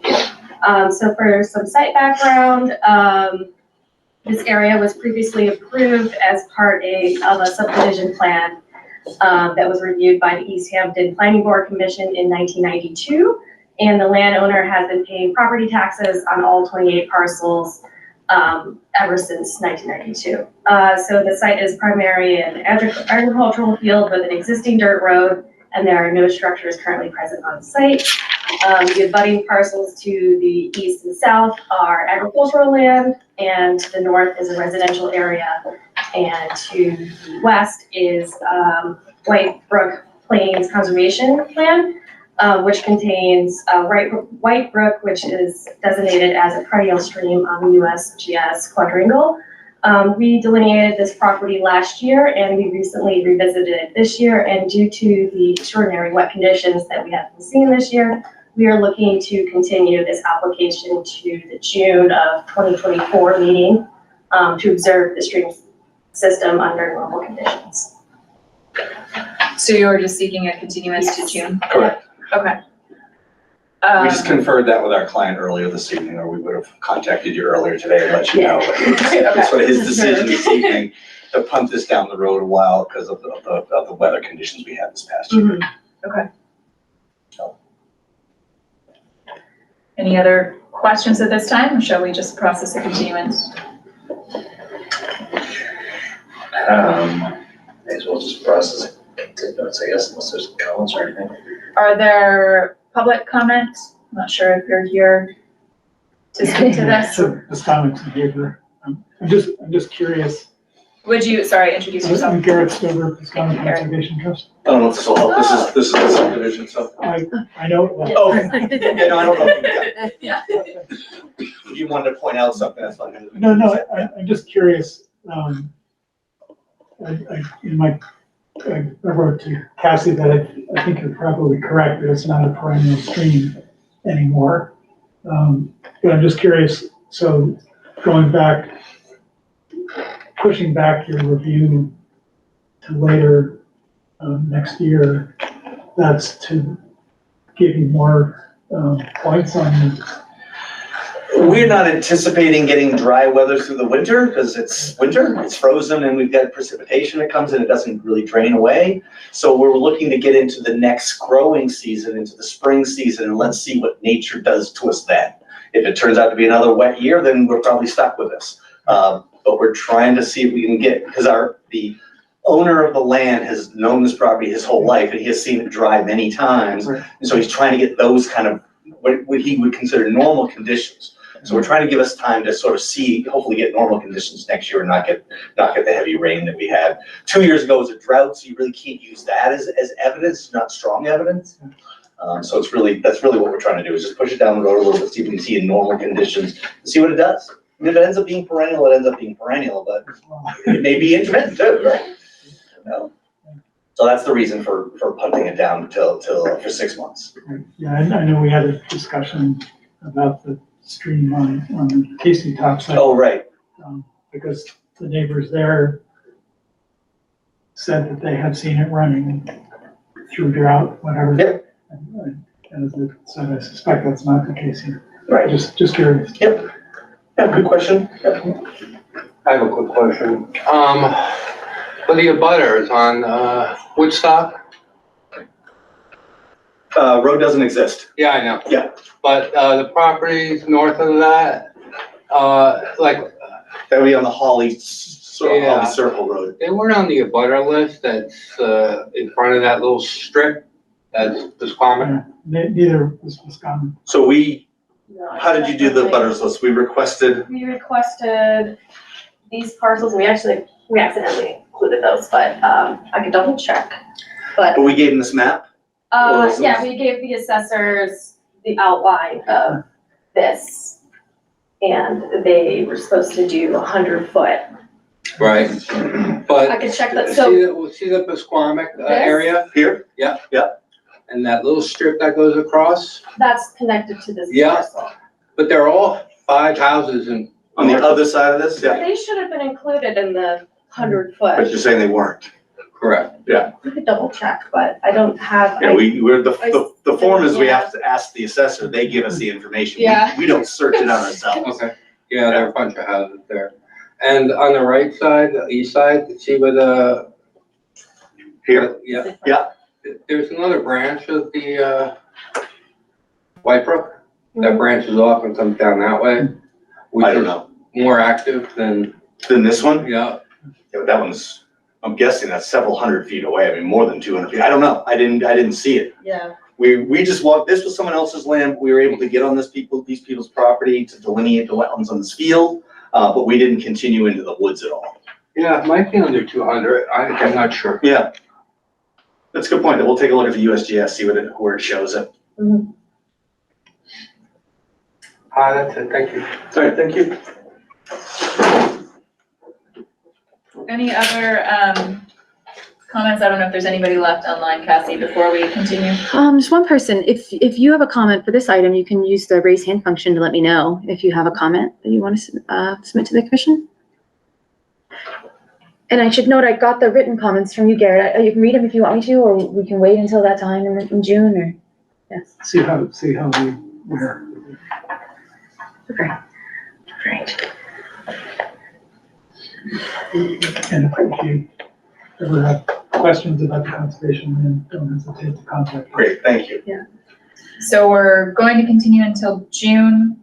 Cassie, do you have can we get an actual meeting date? Do you have that? Yeah. List? I have that list here. Oh, sweet. Thank you. June 10th or June 24th? We'll do the first one, June 10th, please. Okay, so we're gonna continue to June 10th. And because we are continuing for 6 months, and because there is some question as to whether the abutters list was inclusive of everyone, I would ask that you re-notify prior to that to make sure that everybody is fully aware before we start discussing again. Okay. Thank you. Okay, so redo abutter notifications, but not legal ad. The requirement is Because you legal. continue to a date certain. Yeah, right, That exactly. covers us for the legal ad. That makes sense to me. I think that's fair. All right, did we have a second? Who made the motion? Oh, I thought somebody made a sorry. We need a motion. Did you make a motion? You made a motion. I can't do that. You made a motion to make. Do we have a motion? We have a motion to continue to June 10th, 2024. Second. All those in favor, Carr. Aye. Patrick. Aye. August. Weeks. Aye. Whittemore. Aye. Ryan. Aye. Motion carries. Thank you. Thank you. Who See you seconded? in June. Yep. Who seconded? wait. Yeah. Yeah, thanks for patience. If we have a whole lot of- Oh, yeah. I'm surprised. Okay. All right. Request for certificate of compliance, there are none. Moving on to enforcement actions. Cassie, any updates for these items?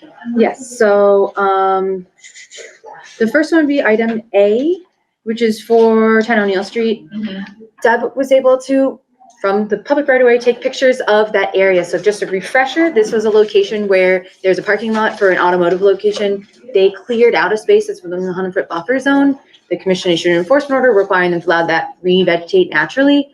If you bear with me, we can look at the pictures. What I need to do and was gonna do but didn't do was look where we left off with that. Really was just we can keep an eye on it for a couple more years. It does appear like from the images, they're still kind of mowing that first like 10 feet. Everything after that seemed to be revegetating. I didn't see any evidence in those pictures of them parking cars there though anymore.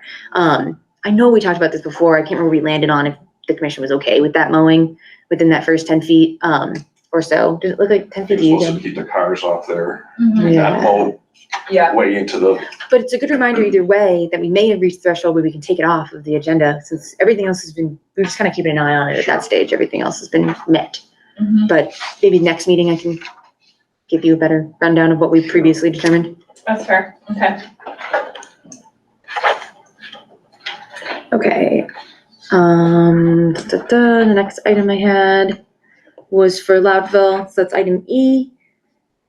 And just we're gonna come back in the spring to review if the plantings come in for the restoration area. And then, another piece, I just haven't heard back from Dr. Hatch yet, which is who we reached out to, so. I know before you reference, I'll just email again and mention your name, or maybe I'll try to call her too, and leave a message, so. Sounds good.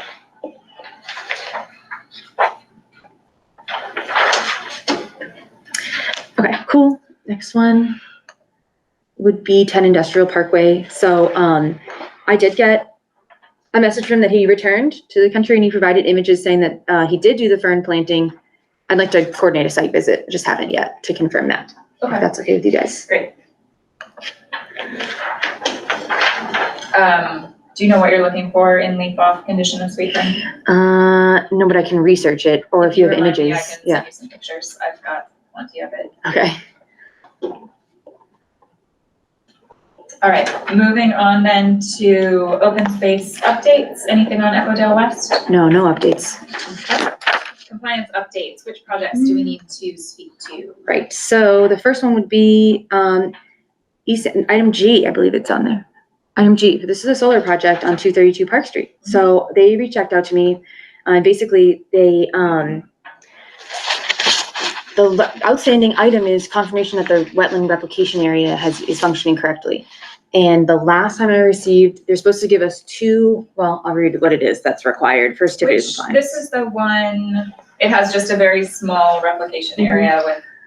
They came for an amended order because they end up having less impacts from the crossing in the project where there was the commission approved a revised replication area requirement, if that makes sense. So basically, I did a site visit with them on November 7th and they generated a report. I didn't stay with them the whole time because they were like gonna stay longer and do a more thorough review of that replication area for the plantings and survival rate of those plantings for that. And what was I gonna say? So they provided that summary. It didn't appear to me that much of the plantings survived. We can read the report. That was just like my quick, when I was there, they really had to search for them. But what it is like kind of wintry conditions or, fall conditions. Their plan is to submit a request for certificate of compliance.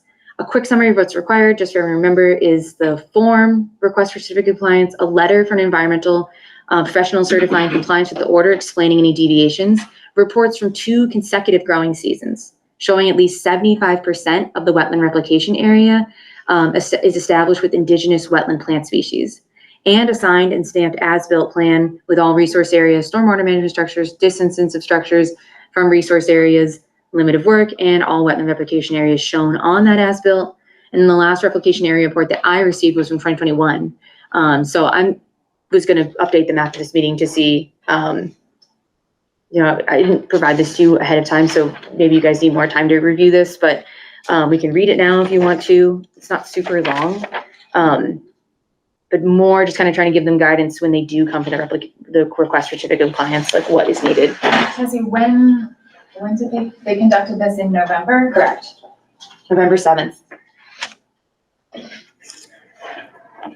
Were we still in the growing season at that point? I can't remember, back a month? Barely if at all. I mean, we had frost, but things were just totally. It's probably growing again. I'm not sure that this is really in the spirit of the requirement. Take a look at what the pictures indicate in terms of how well they were able to actually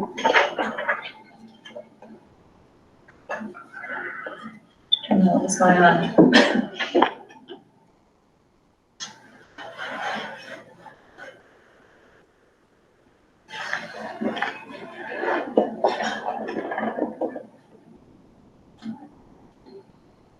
It was too late in the season to identify species of some of the herbaceous vegetation.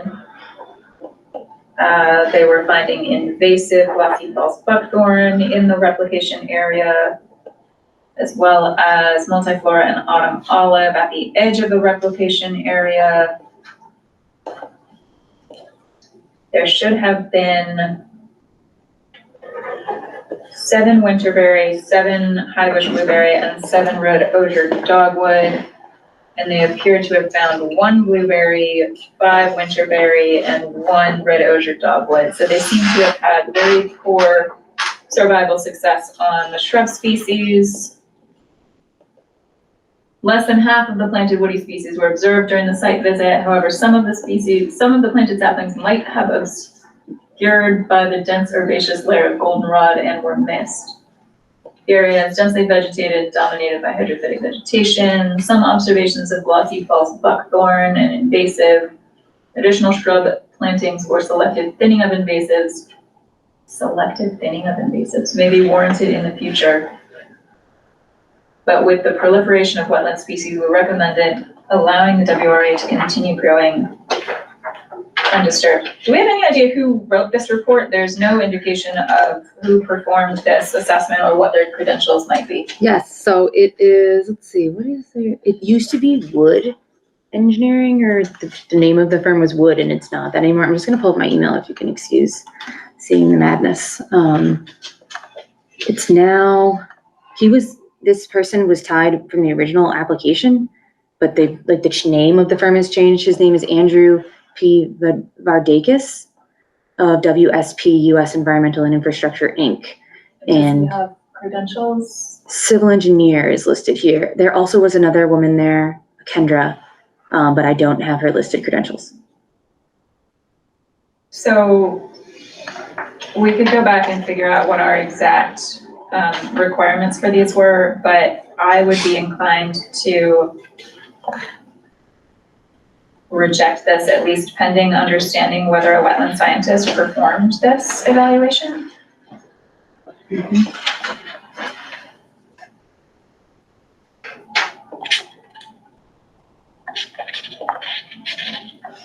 Just for the record, I recused myself from this one.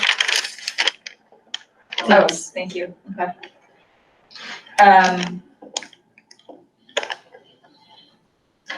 And I think it would be worth going back to revisit what our requirements were in terms of survival of the plantings that were required, since most of them do not seem to have survived, and what our requirements were for ongoing invasives management. I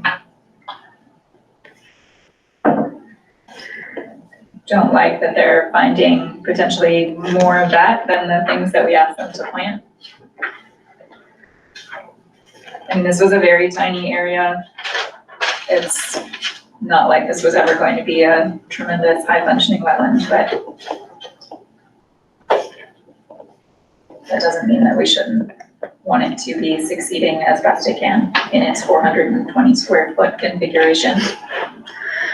I believe there was a wetland application plan submitted, and then it would make sense that would be both the conditions that they would hold it to, and then generally it's that 75% native wetland species in the area. Yeah, in so two if you consecutive could growing seasons. dig up that plan, Yep. Cassie, for us to look at more closely next time. Yep. That'd be helpful.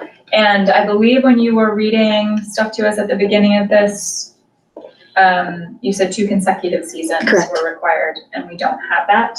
Correct. One was 21, and then they skipped ahead to 24. So we have not technically met that either.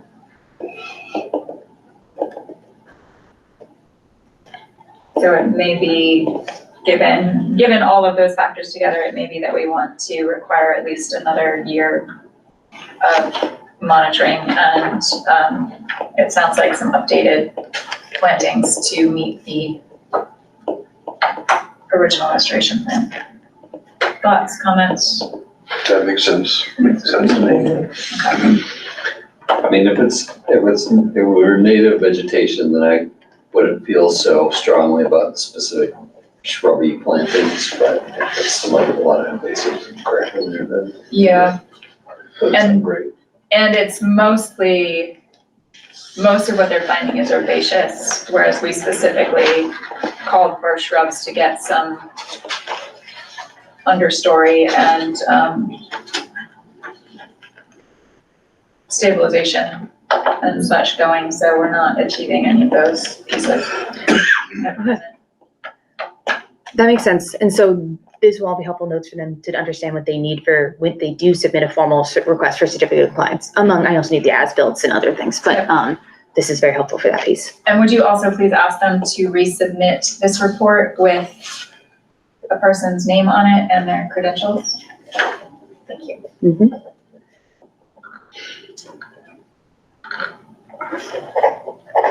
Okay, cool.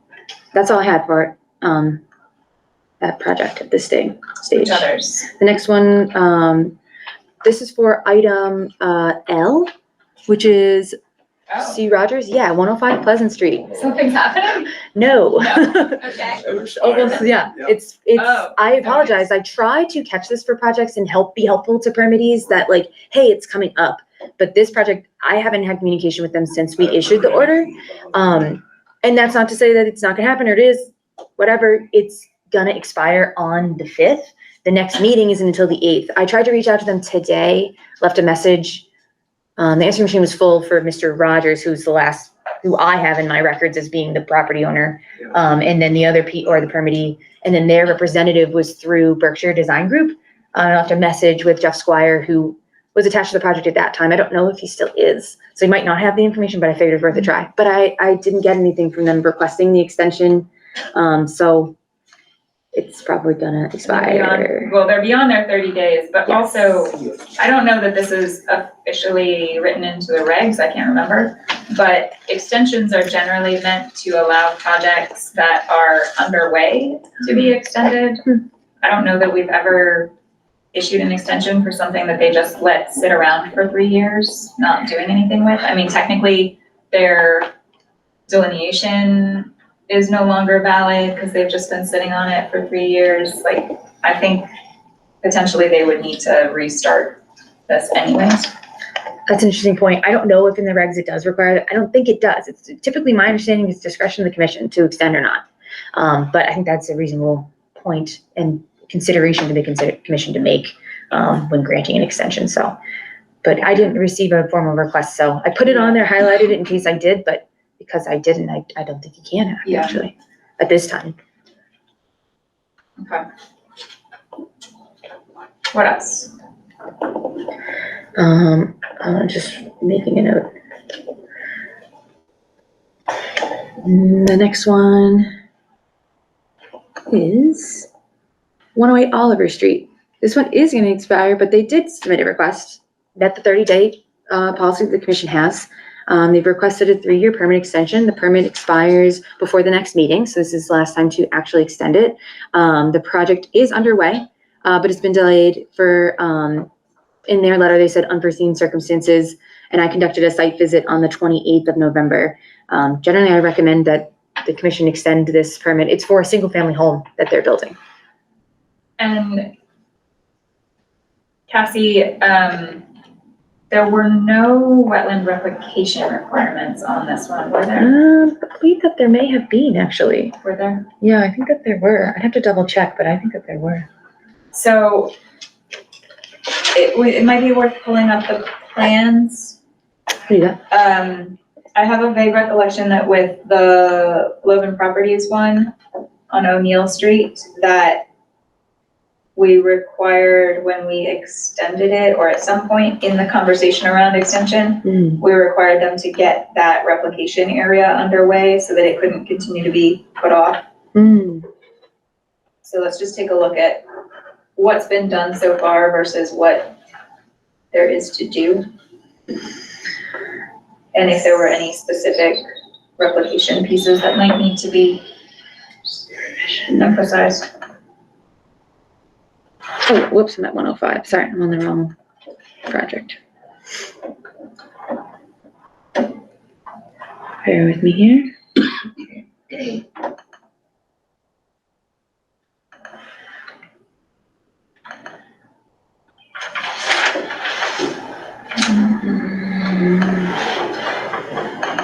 I'm gonna start out the best plan for you all.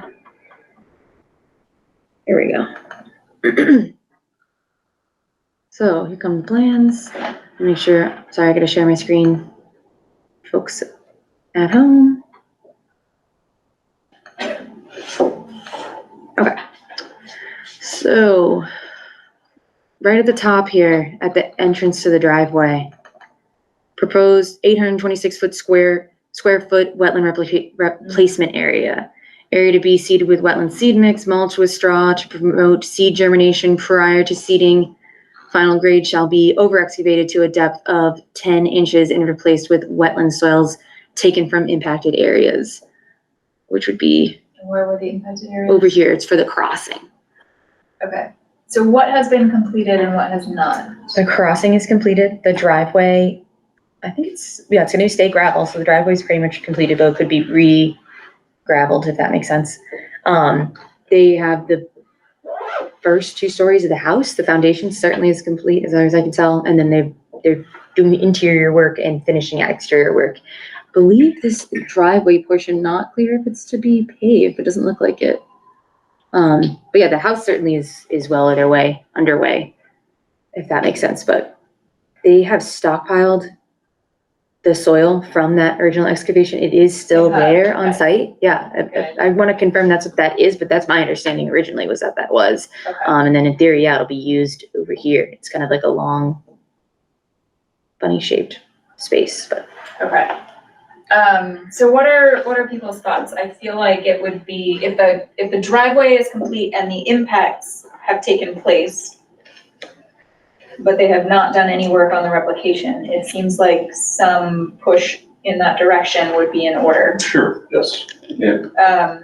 What would be the best way to accomplish that? Well, it's hard because we're not going to have another meeting before it expires. It expires on January 5th, 2024. Give them a 3-year extension, or could we give them a 1-year extension and then get that taken care of when the growing season starts up every morning? That could be a good solution. Yeah. If we had conditions that said that when the replication should occur relative to construction, that would be good to know. I will check, but we can check now if you want. Okay, cool. My guess is no. My guess is probably didn't include that. No. But that is something, Cassie, if you would just make either a written or a mental note, that's something that we should think about including as standard whenever we do have requirements for wetland replication areas, because this has come up a couple of times now, that work should get prioritized and not left to be an afterthought. Yeah, phase 1 or just like when you starts when you start. Construction sequencing plan. Yeah. Yeah. Okay. Was there an issue with the culvert? There was initially, and they wanted to change it. We did not approve the change they requested. So as far as I know, they installed it as designed originally, right? That's my understanding. Box culvert, I think, essentially, or like kind of like a little bridge. Yeah. So There was discussion of that, but the commission did not approve the change. As long as it met those dimensions, that was the main requirement. And the stack piles you're talking about, are those the same stack piles from the beginning? Yes, yes. They've been there for how long? Since it started, I'm not sure exactly, but I can check for you. But they are vegetated pretty much entirely, so they're not going anywhere. But there's also erosion controls around the perimeter. Yeah, so I think Jay's suggestion is probably our best bet for now, which is to issue a 1-year and let them know that any further extension is gonna be contingent on getting that replication area completed as designed. Sound good? Mhm. Okay. Motion to issue a 1-year extension on 108 Oliver Street. Second. All those in favor, Carr? Aye. Patrick? Aye. August? Aye. Weeks? Aye. Whittemore? Aye. Ryan? Aye. Motion carries, so that will now expire, what's today? 11th, December 11th. Do we do it though, we do it though based on their previous, No, I think, right? the way I usually do it actually is based off of when I finally write it and issue it, because technically I have 21 days. So like if I waited to the end of 21 days, then it would be a year after that. okay, so you'll determine that new expiration. Yeah. Okay. Great, thank you, Cassie. Okay. Any others? Yeah, sorry. We're getting there. Let's see. Yeah. We're very close, we're very close. 65 Love Street. This one's more just an update. We talked about it at the last meeting. I did receive all the pre-construction requirements. The big piece was the invasive species management plan from Land Stewardship Inc. I did receive it. It checked off all the required boxes. So I said they were good to go to start construction, which I think they were planning to start today. So. Okay, this was the one that's deconstructing first, and we said you go ahead and start, yeah, Yep, okay. exactly. And there was an excavator there today moving things around. Yep. So, but yeah, all the pre-construction requirements have been met, so. I have a quick question. Yes. Just for my education. Items H and J, both in the city of Easthampton, expired back in 2022. Yeah, yeah. And since this is a municipality, does it get treated a little differently? Not at all. So H is for the pump house demolition. Right. It's done. I need to still, I'm sorry, always, Okay. I need to connect with the person who is like the main project manager for that and just get them to Close up, file right? the paperwork. Yeah. Yeah, we need to like go through the process. That's why I keep it on there so it won't just fade away into obscurity. All right. And then the other one for, sorry, which one was it? J. J, same story, but now that work is covered under the bundled order of conditions. So if they do repeat it in the future, they have conditions that already they need to meet to do it. Okay. That was before we had the bundled order. Yeah. So that one's done. They just need to close it out. It can be hard. My hope is that this winter period is a little slower and we can, yeah. To that end, letter N for the bundled order expires March 1st. Oh, yeah. Will you please make sure that somebody requests a renewal Yes. before that happens, so we don't have to reapprove Who's it. that one? Yeah. Yeah. I have already talked to, the city staff engineer about this in the past, but yeah, definitely.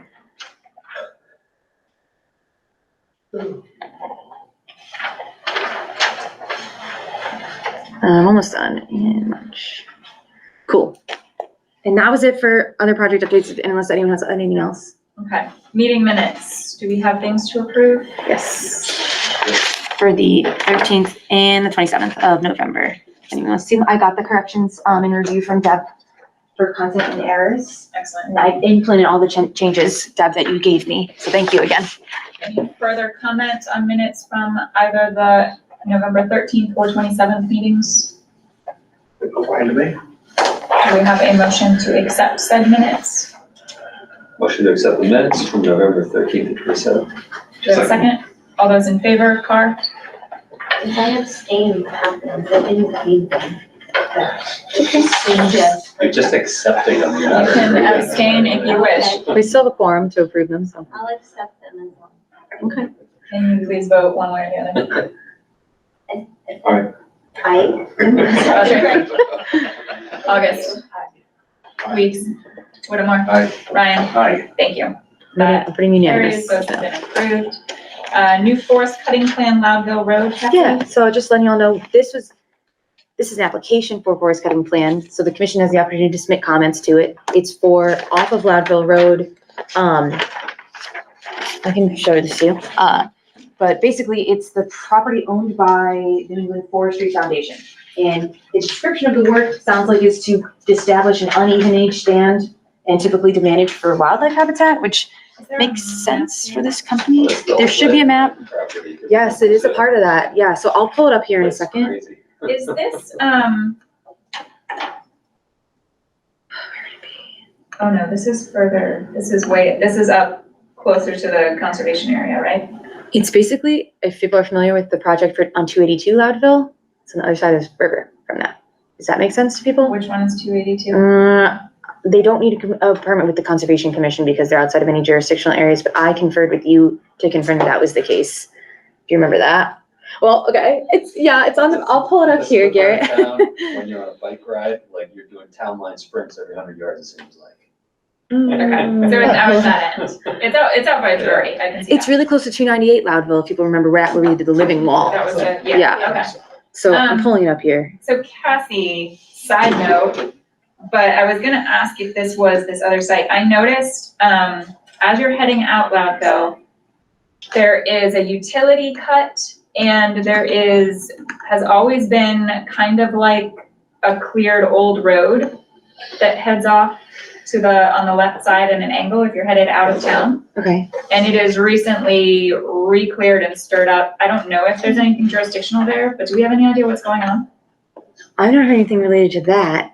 Maybe if you can you send me an email with just showing where that is on a map for me? Because I think I know what you're talking about, but I want to make sure. It's not too far from being across from Stepler, I think.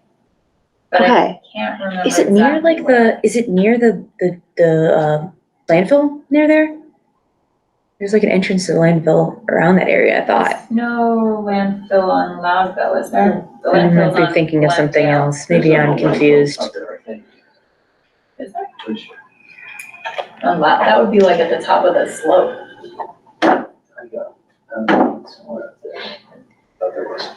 Okay.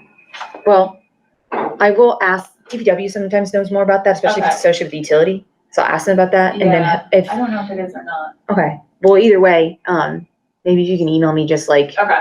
a pin, just drop a pin somewhere. I'll drive out there again and get the location.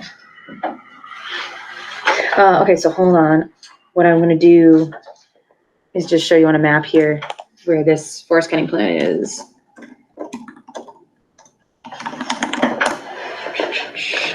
It's not 282 Loudville. That just orients me because it's right across the river from there. And I need to share my screen for the folks at home. Oh, this is really up okay.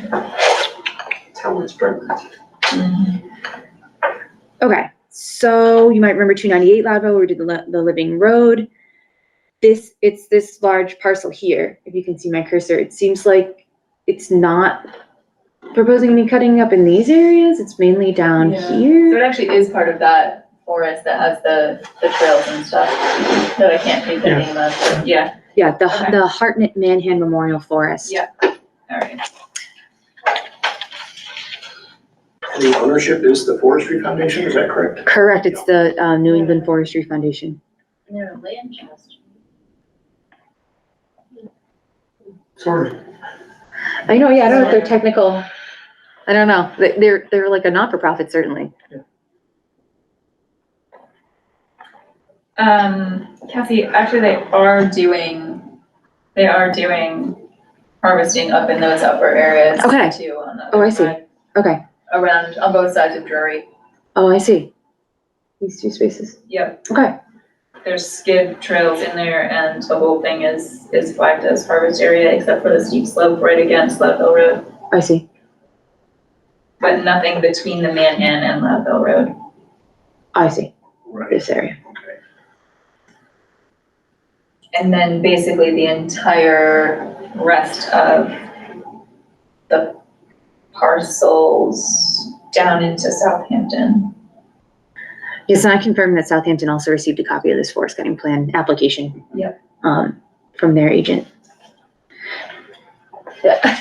So commission can open it up for comments. The comments that I was gonna recommend in the commission potentially make, if they're interested, would be that noting that there is a development project proposed on the other side of the way. It's not within area's jurisdiction of the Conservation Commission. I think it's before the planning board now. Not yet been approved by the planning board though. The only other thing I would note, what was it? Oh, that's the one. The Yeah. steep slopes. Okay, yep. What's the other thing I was gonna note?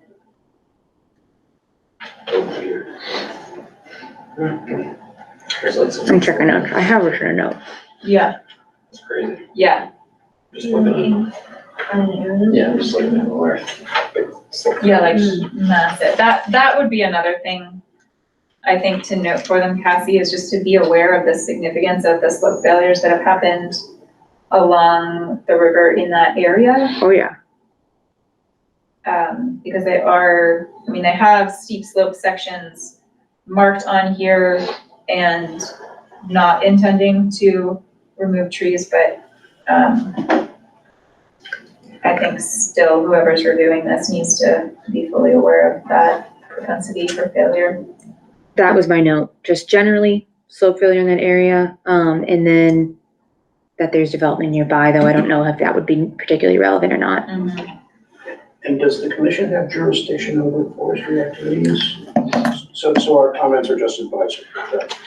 The forester, is it the state forester who officially reviews and approves forest cutting plans? I believe it's our regional service forester, Okay, who is Sean Libby in this instance. It's part of DCR, and it's a person who works for the Department of Conservation and Recreation.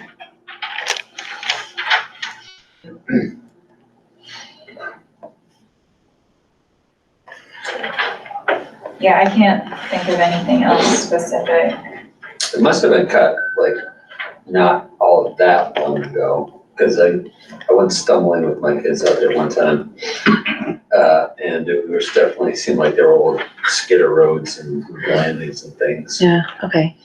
But, I'm no expert in how long it takes areas to recover from that. It could have been 20 years old or something. Yeah, it does say, and I think it's worth having on the public record, it does say in the desired future conditions, maintain recreational opportunities by protecting hiking trails. I have a feeling that may be of interest to the public who may be watching or hearing this later.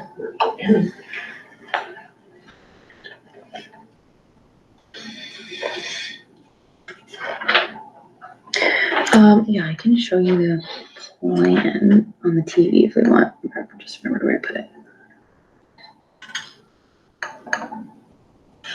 What are you pulling up? I'm just showing where that plan is, so you can see it on the TV screen. And it's a weird location. Bear with me of my organizational strategies, if I can find it.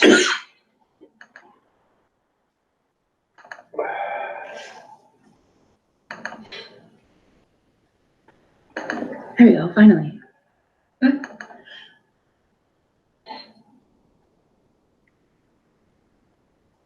So, just the plan is here, so, okay. Compared to what we were just looking at.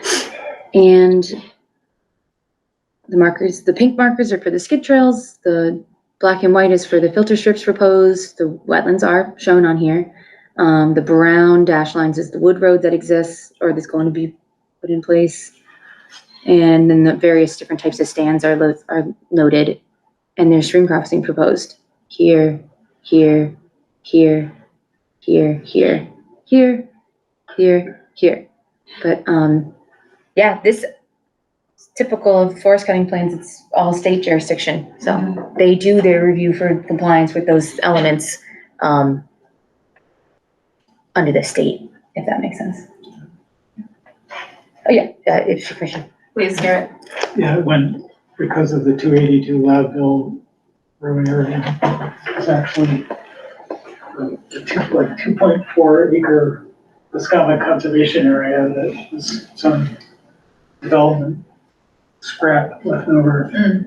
I was looking at this on Biomap 3, and all of this is, there's a fair amount of core habitat and supporting natural landscape. And then the significant thing is that there's a regional connectivity law that goes up here and then just keeps going up into the hill towns. Sorry. And the timing is unfortunate, certainly in terms of the development. And we're hoping to get the planning board to encourage some sort of protection. There's 7 acres that they're leaving undeveloped, mostly because of the erosion, not wanting to trust on that. We're hoping to see some sort of permanent protection of it. The city may not encourage that, so.